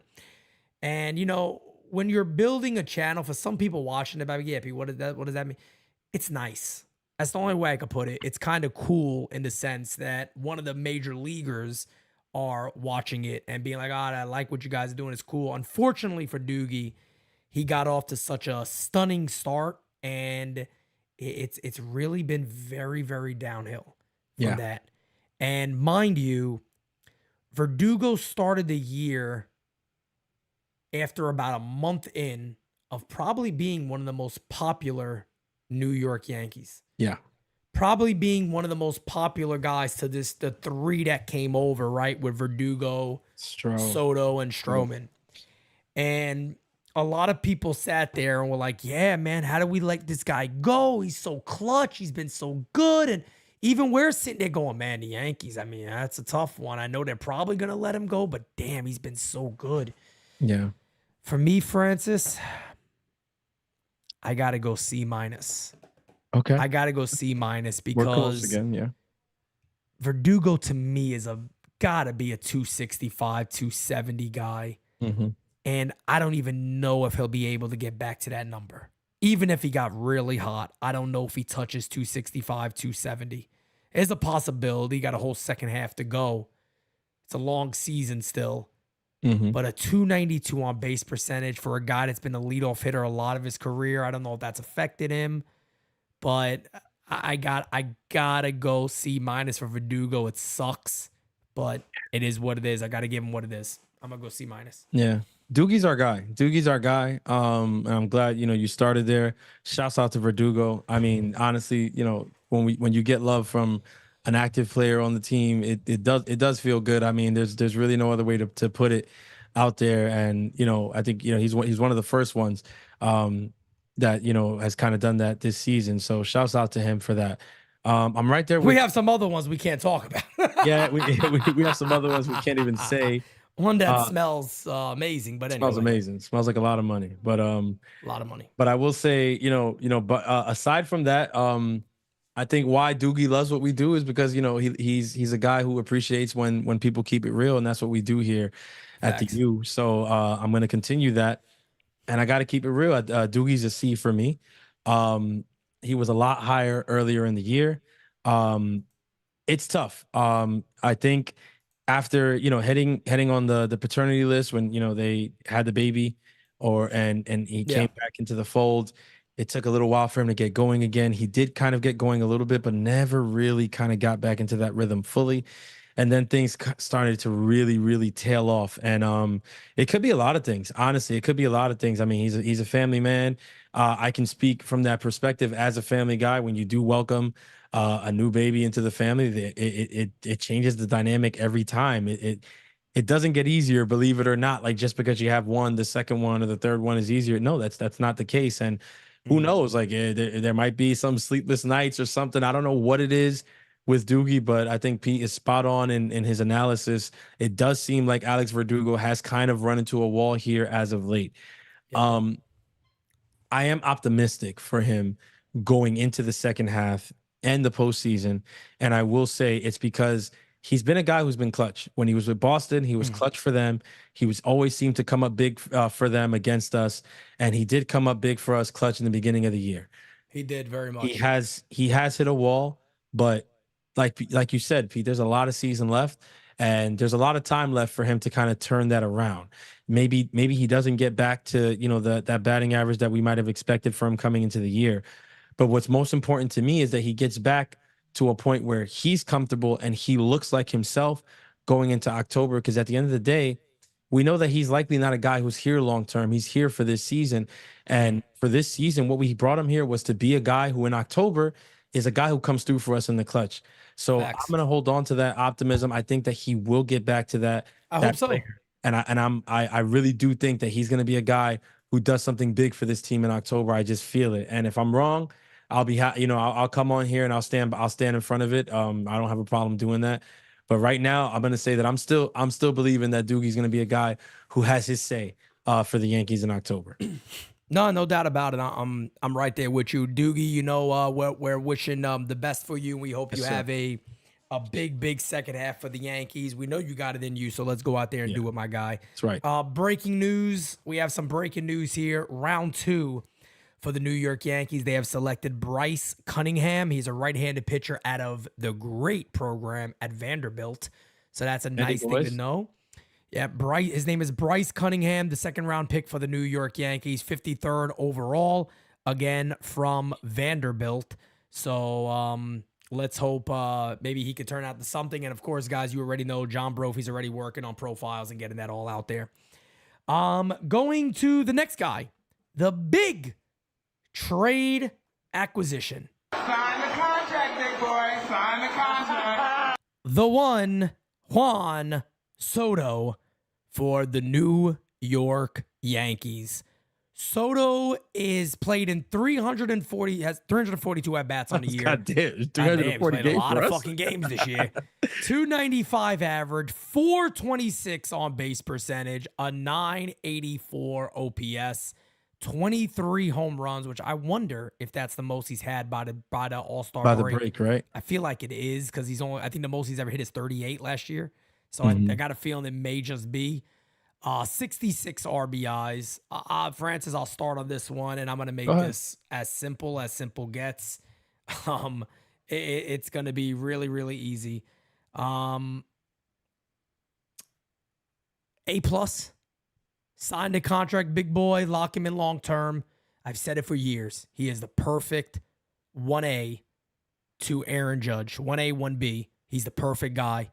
Keep him here long term, whatever it takes. He's the perfect Yankee. He's marketable. He has everything about him. One thing we know is he's tough as fucking nails. He'll stay out there and play no matter what. If there's a little bit of pain, Juan Soto's not a guy saying, put me on the IL. I need a break. He's saying, let's work on it, and I'll get right back out there. Juan Soto is the guy the Yankees need to keep moving forward with. Fans are out there. I had a lot of fans already go, oh, you're right field, right field. He's been above average in right field. Today, I had an argument with people in games because he should have caught that ball in right field, apparently. That was a laser beam to right field off the bat of Anthony Santander that ended up being a triple. Oh, it was a bad route. Judge would have caught it. No, he wouldn't have. Judge wouldn't have caught that. Anyway, moving on from that. He's been above average as a right fielder. His arm is above average as a right fielder. This is a generational ball player. Put a little respect on his name, and that's all there is to it. Juan Soto is an A+. He should be a Yankee for life. Yeah. Well said. Juan Soto's an A+. I mean, look, with these last two guys, there's no arguments, man. There's A+, man. I just cat's out of the bag. Juan Soto, what can you say? I mean, every bit as advertised. I mean, he has absolutely shown up here and completely won over this fan base 100%.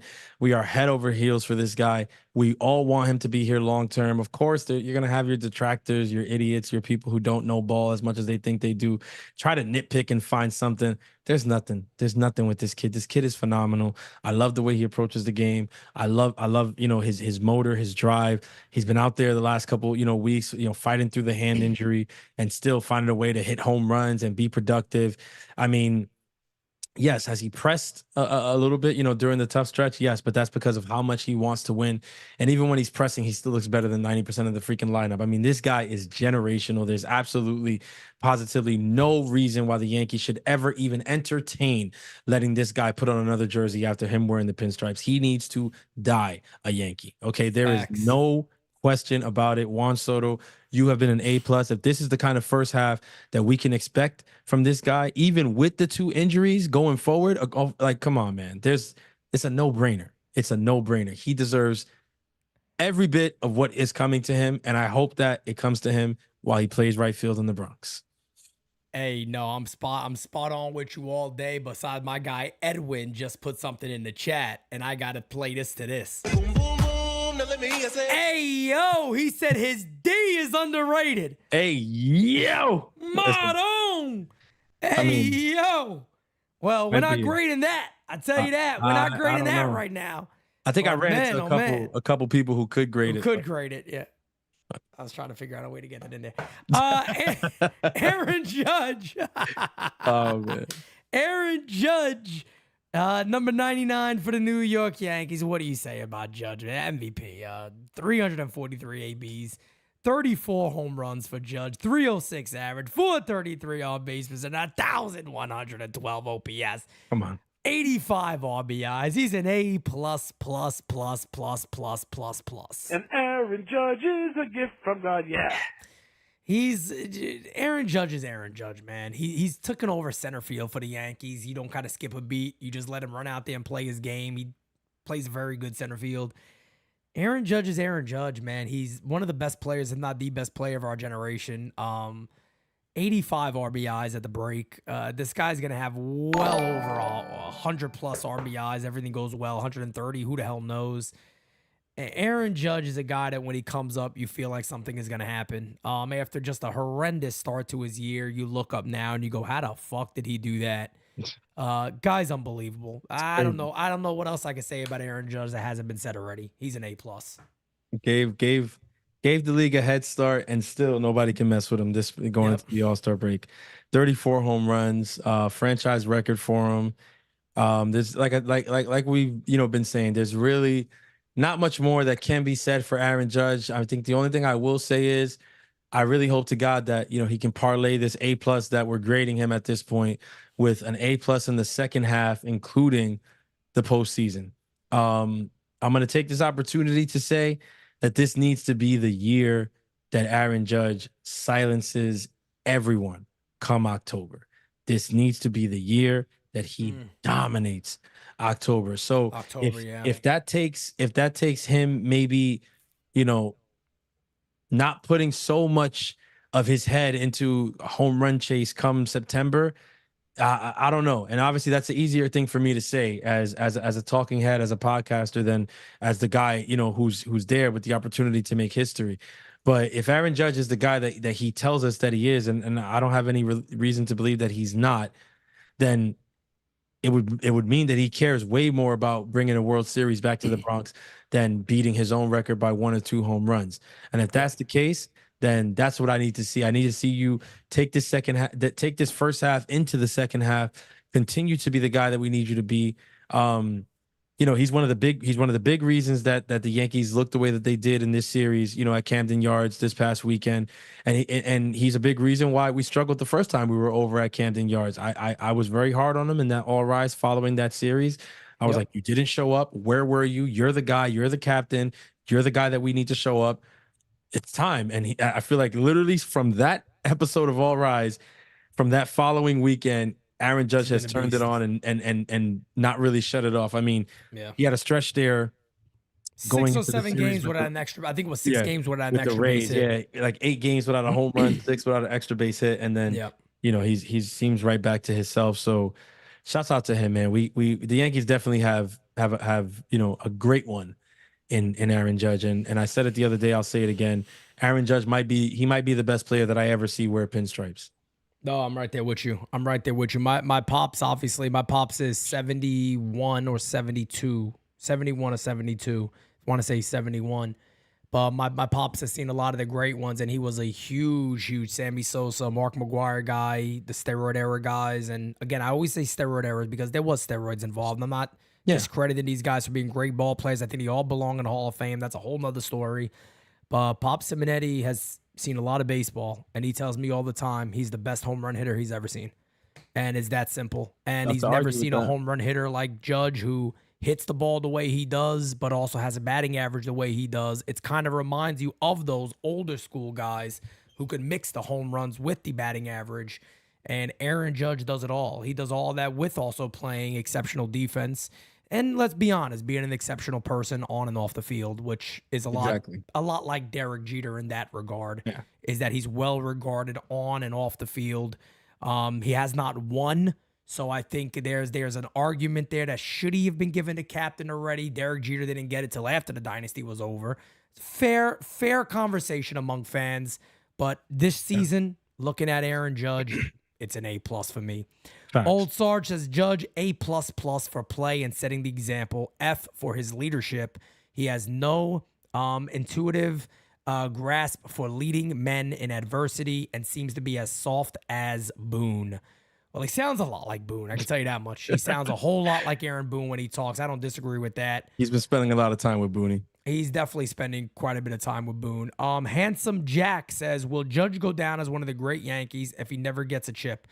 Well, look, Dom Mattingly does, and he never got a chip. And yeah, I don't want to talk about that because I hope he still has a long time, and I hope he does get a chip. But if he doesn't get one, I think it's only going to be fair to say he would be a great Yankee as long as he's healthy. But let's be honest, you're immortal when you win in New York. You're immortal. And Derek Jeter, I don't want to say what I was going to say, but Derek Jeter himself as a human could never come out in public again, let's say starting tomorrow, and he would be immorortalized forever.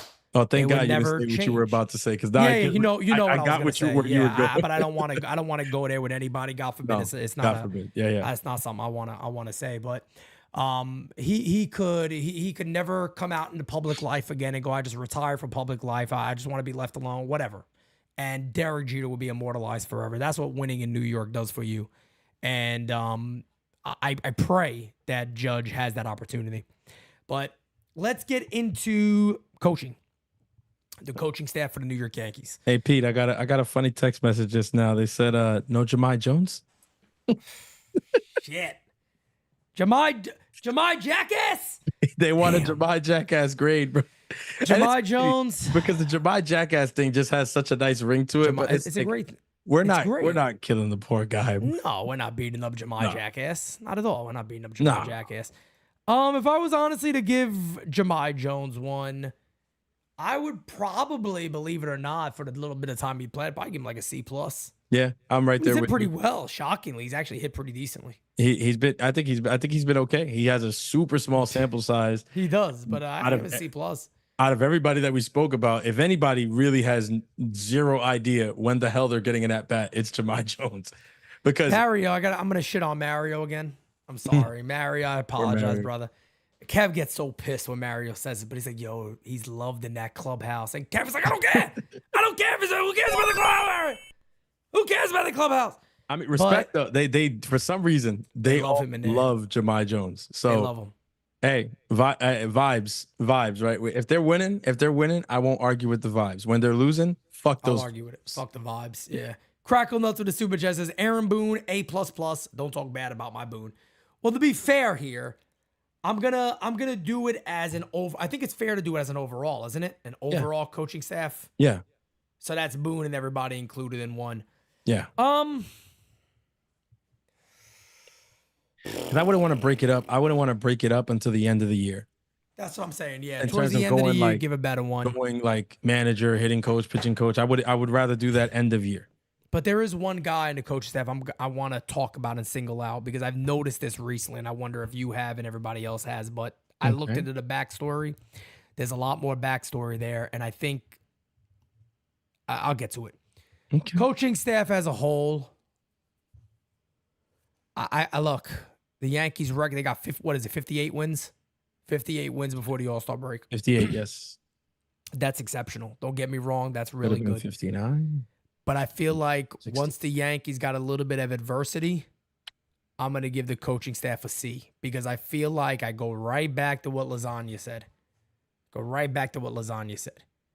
This team was still too good to go into such a bad losing streak the way they did 6 of what was it, 2022? Yeah. Something crazy like that. That's wild to me. That should never happen. 6 and 16. 6 and 16 or whatever. Yeah, that should have never happened.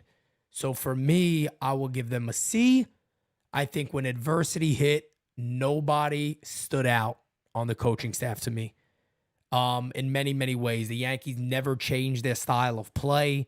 They never tried to do anything additional. They never tried to lay down bunts, never hitting runs, never stealing bags. They kind of just sat back and just waited and maybe a W pops up on the screen. A lot of bad moves in that time. Expecting to win.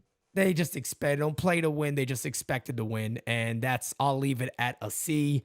Aaron Boone with the excuses after these hard games and the bad losses. When they win, you don't watch. You're like, I don't care what he said. They won. But when you lose and it gets bad, there's no manager worse than Aaron Boone in baseball to hear him talk. There's no manager worse. Agreed. And he just makes the losing so much harder because he's a manager of the club and the type of shit that comes out of his mouth. I'll leave it at that. Yeah, I'm right there. I'm right there with you. I'm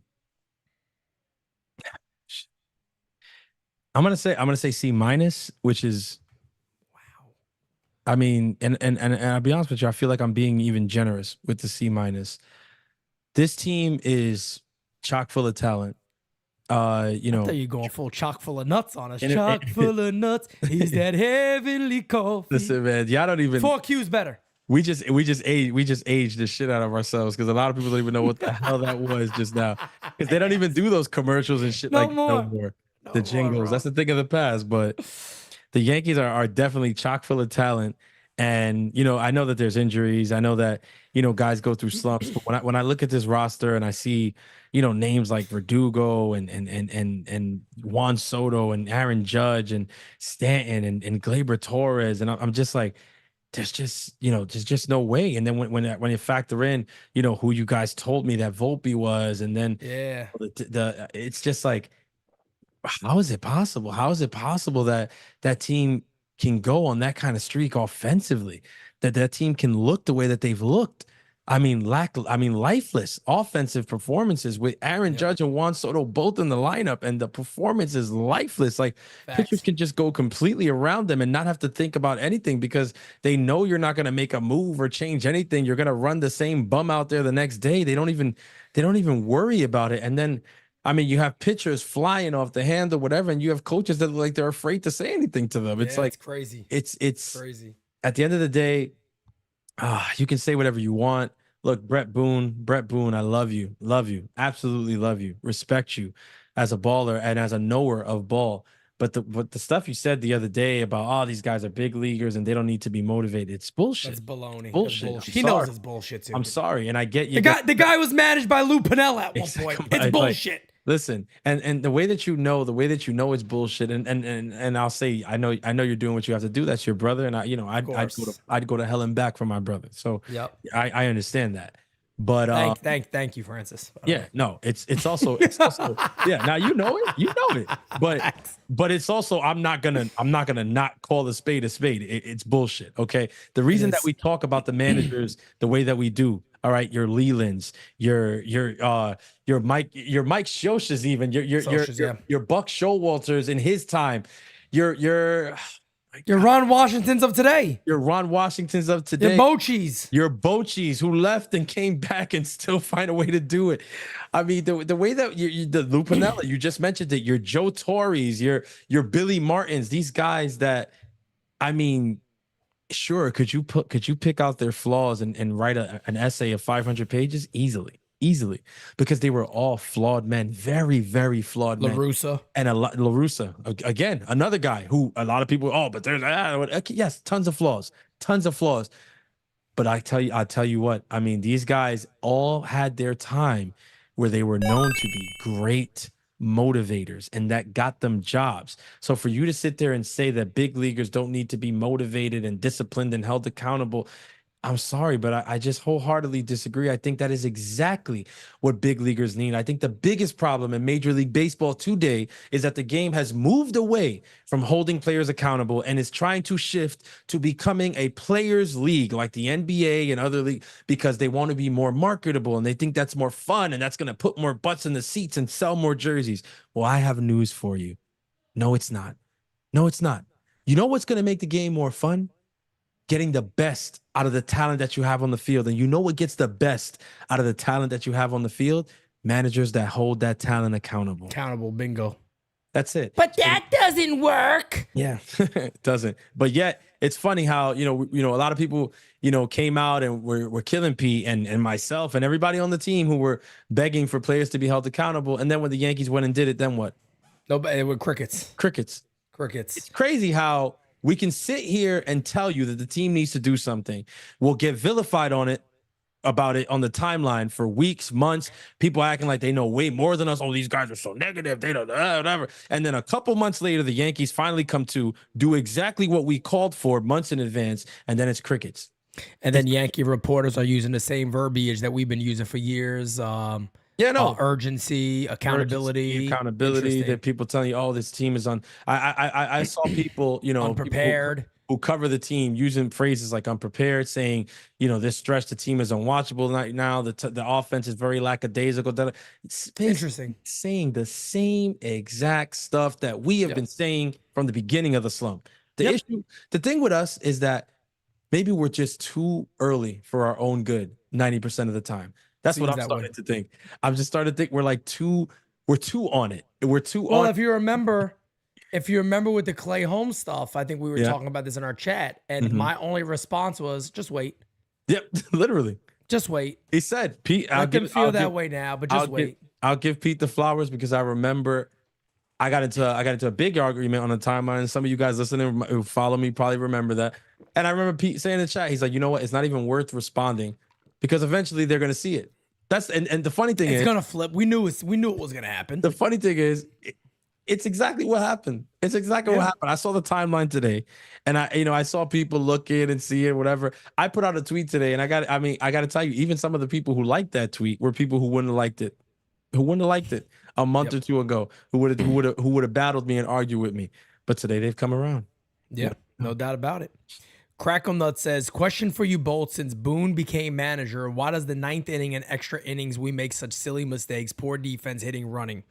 It's a lack of being prepared. That's all. It's a lack of fundamentals. I'll go back to very, very early on what a statement and a line that I said for years on the Aaron Boone. The Yankees expect to win. They don't play to win. And I think that just sums it up. It's a very good way to put it. When you watch this team, a lot of times that's what it looks like, unfortunately. Oh, That's what it was. I want to talk about, because we can't talk about Brian Cashman and we can't talk about Hal Steinbrenner yet. That's the end of the year type thing. Yeah, we got to see the deadline. We got to see how the season turns out. Yeah, it really wouldn't be fair right now. But I do want to talk about somebody in the coaching staff. I don't know what the future of Pat Roessler. Is that how you say his name? Pat Roessler. Roessler. Something like that. The assistant hitting coach for Help the us Yankees. out if we're saying it wrong. Yeah, if I'm saying it wrong, I think it's Pat Roessler. Roessler. I think it's Roessler, to be honest. Yeah. I want to talk about him. The reason I want to talk about him, there is one constant in the Yankees dugout. And again, guys, one thing about Roessler, says Macho King. Thank you, Roessler. Thank you. Pat Roessler, there's again one thing that is a constant in the Yankees dugout.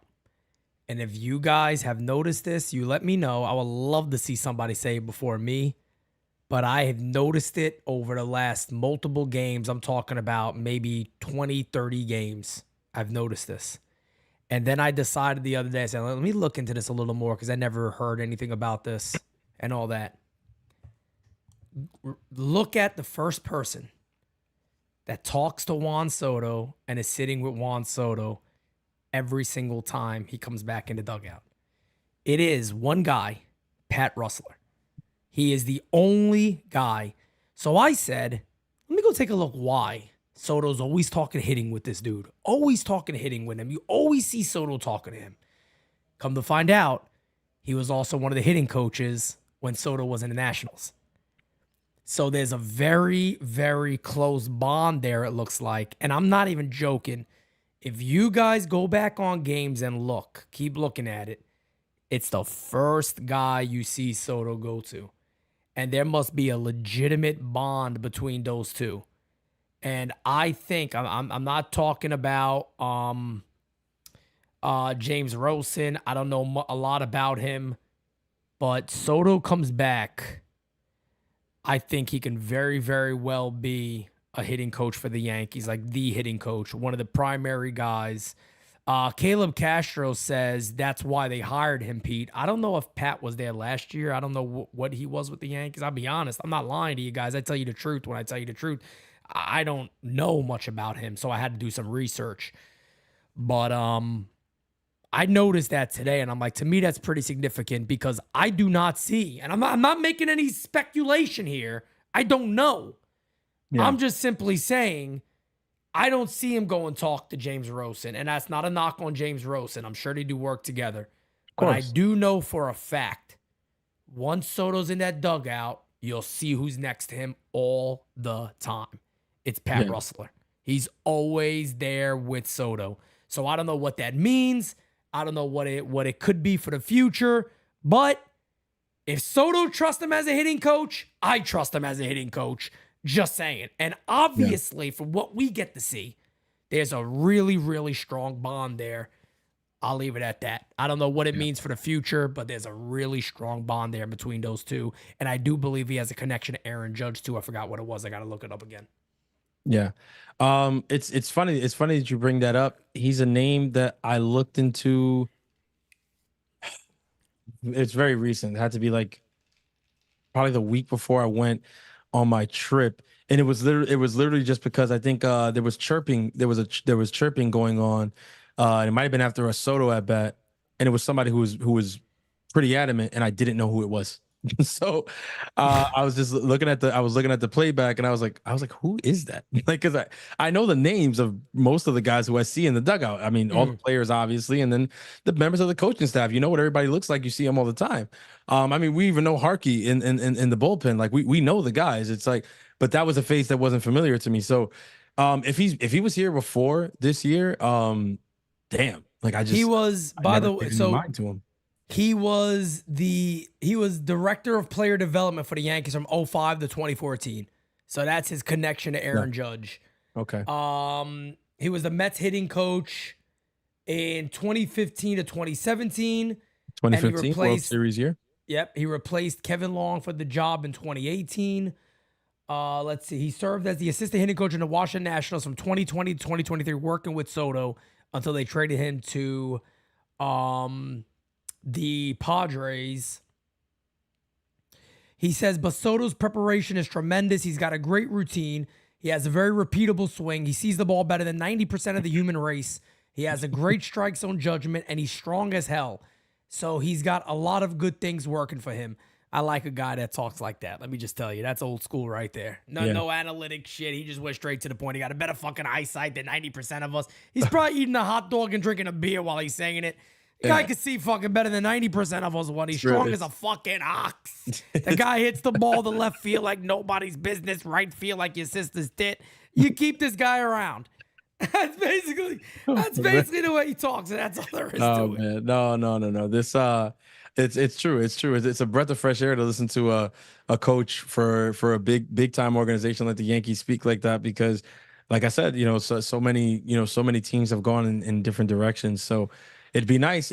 I don't know, enough to say what the Yankees feel Rosen or Rousen has done so far this season. I think they'd probably end up giving him more than just a season. So who knows? But yeah, I think it's definitely interesting. And Juan Soto is a guy who, in free agency is going to command a lot of different things. And it wouldn't shock me if this is one of those things that the Yankees might, make sure they keep in place just to make those negotiations go that much smoother. God, I hope he doesn't want Boone around during those negotiations. You imagine? I'm sorry. You imagine he's like, I want to, I want to talk to you, guy, but Aaron doesn't have to be here. I don't. I'll take 40 million less. Yeah, he can go to I don't know, just no here. So right before we get ready to sign off here, this one's easy. We talked about the club already. New York Yankees grade halfway through the year. I'm gonna go B+ for the just team. because they didn't get the win today. For the team. Mm-hmm. Respect. Right. If they got the win today, I would have given them an A because they were in first place. Yeah, if they would have got the win today, I'd definitely be probably an A. Maybe even optimistically going to like A+ just off of the hype of sweeping the Orioles into the break. Like that would have that I mean, I'll be honest with you, after the top half of the ninth inning, I was over the moon. I was feeling I was hype. I was feeling amazing. I was like, you know what? It's been a rough couple of weeks. It's been a rough month, if I'm being honest, but to show up in Baltimore and sweep these fucks and just really show them I loved it. And then of course they blew it. But let's take away that bottom half of the ninth and judge what they did up until that point this season. B+ is very fair. It's more than fair. Is there room for improvement? Is there work to do? You bet your ass there is. A lot of work. There is. Brian Cashman has a ton of work to do. I wish it was Brian Cashman and was a new guy. Exactly. He'd be Brian Cashman with like a mustache or some shit. Shit. But yeah, Cashman, he has his work cut out for him because I'm not saying it in terms of quantity, but it's in terms of the quality that he needs to bring in. Yeah. I don't think it's a shit ton of players, but I think it's a couple of good ones. Select few that he needs to bring in. And it's going to be tough because there is a vibe on this team, and one ingredient that goes too much in the wrong direction, and we could really see things go left. And I hope that him and his team is aware of that in their negotiations and in their talks, going into this trade deadline. But listen, man, B+ is nothing to sneeze at. All in all, this first half has given us a lot of reasons to be hopeful. A lot of reasons to feel good about this team. They've also given us a lot of reasons to worry, and we've spoken about that, a lot in these last few weeks. But we're going into the All-Star break now. Let's hope that that's a reset for some of these guys. Let's hope that some of these guys get a much-needed break and are able to kind of recenter themselves before coming back for that second half. And to be honest with you, man, the biggest hope is that we have a better deadline than Baltimore, because like Pete has been saying at the beginning of this year, before we played a game. Yeah. Before we played a game this year, I said it's going to come down to who does more at the trade deadline. And I think that holds very, very true today. Just so everybody's aware, I've seen a lot of you ask questions. I'm sorry. I was just reading some. I thought did somebody leave a super chat? No, nobody left a super chat. I saw a lot of people ask questions about trades. Here's the thing, guys. Hold them till tomorrow. We're going to be live for the home run derby. Home run derby. We're going to be live for the home run derby. Do me a favor. Kick this Nate Bressy guy out of here. Guy's stupid as shit. What happened with Bressy? One too many? Just saying I farted or something. I mean, who the fuck? I mean, people really got no life. Kick him out of here, please. Who cares? And then he's laughing. Man, he's a little fucking slow in the head. Bye, Nate. But when you go about asking the questions, guys, trust me, we want to answer all of them. But of course, Yes. we got the time frame to do that. And during that home run derby tomorrow, we're just gonna chill and we're gonna talk about whatever you guys want to talk about. We're gonna watch it with you guys and we'll discuss trades and all that fun stuff. Who do we think is possible? You can bring up trade scenarios, whatever you guys want. We're gonna sit there and talk about it. I know Francis is locked in for that show tomorrow night. Yes, sir. I'm gonna be there, of course. I'll see who else we have on there, but we're gonna be chilling like this, and that's it. And we'll be watching it. We don't gotta really, it's not gonna be like a game season live. We're just gonna be chilling, talking, having a good time, and watching a home run derby. I will be also live streaming the All-Star game, yes. So we'll be live for that one too. But with that being said, guys, Francis, take us on out of here. I got to shout out Jack NYC before I do so because guy. it's hilarious. He said, gone like a fart in the wind. I'm using that just so that you guys know. I will be 1,000% using that call on somebody's home run tomorrow.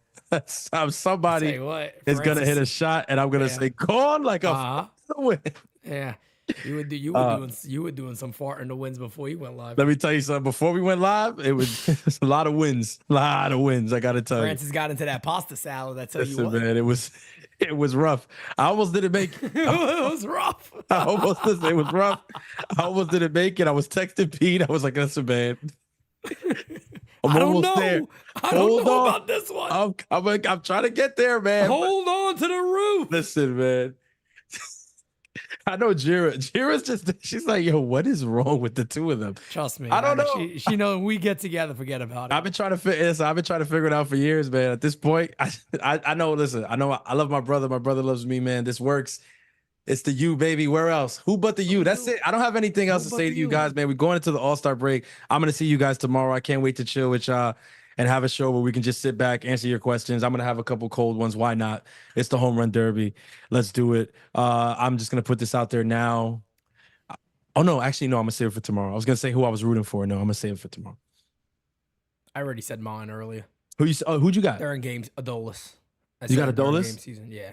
Oh, damn, I got to go. Adolis. I got to pick somebody else. We can't both go for the same guy. You going to Adolis too? I was going to go for You guys know I said it during game season. No. Yeah. I believe you. I'm gonna pick somebody else just for fuck's sake, so we can all have a guy or whatever.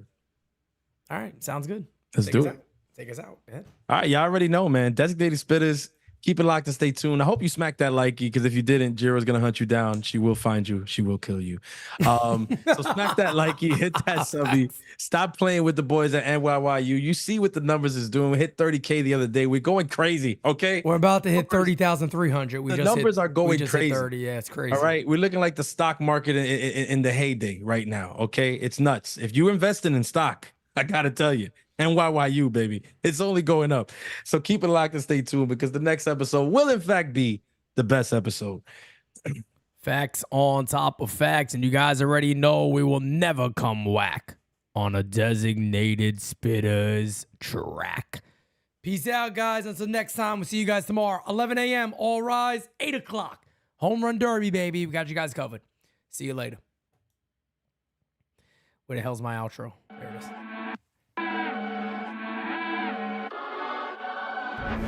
Top 10 radar, yeah, we on your radar. Never miss, dog, and that's on occasion. Yeah, we on your radar. Yeah. Hey, look, top floor, lifestyle, chef and boy, I'm cooking up. Way too high, ain't coming down, you see me if you looking up. I don't really talk too much, so I'm running numbers up. Lucky that I'm strolling up, I'm going off, they know what's up. Wrist too silly, yeah, numbers crack the billy. Don't need no dilly, I'm too fresh, I feel like really, yeah. Feel the duffels up the sign, I need a million. I'm about to take off and I know that I'm on they radar. Top 10.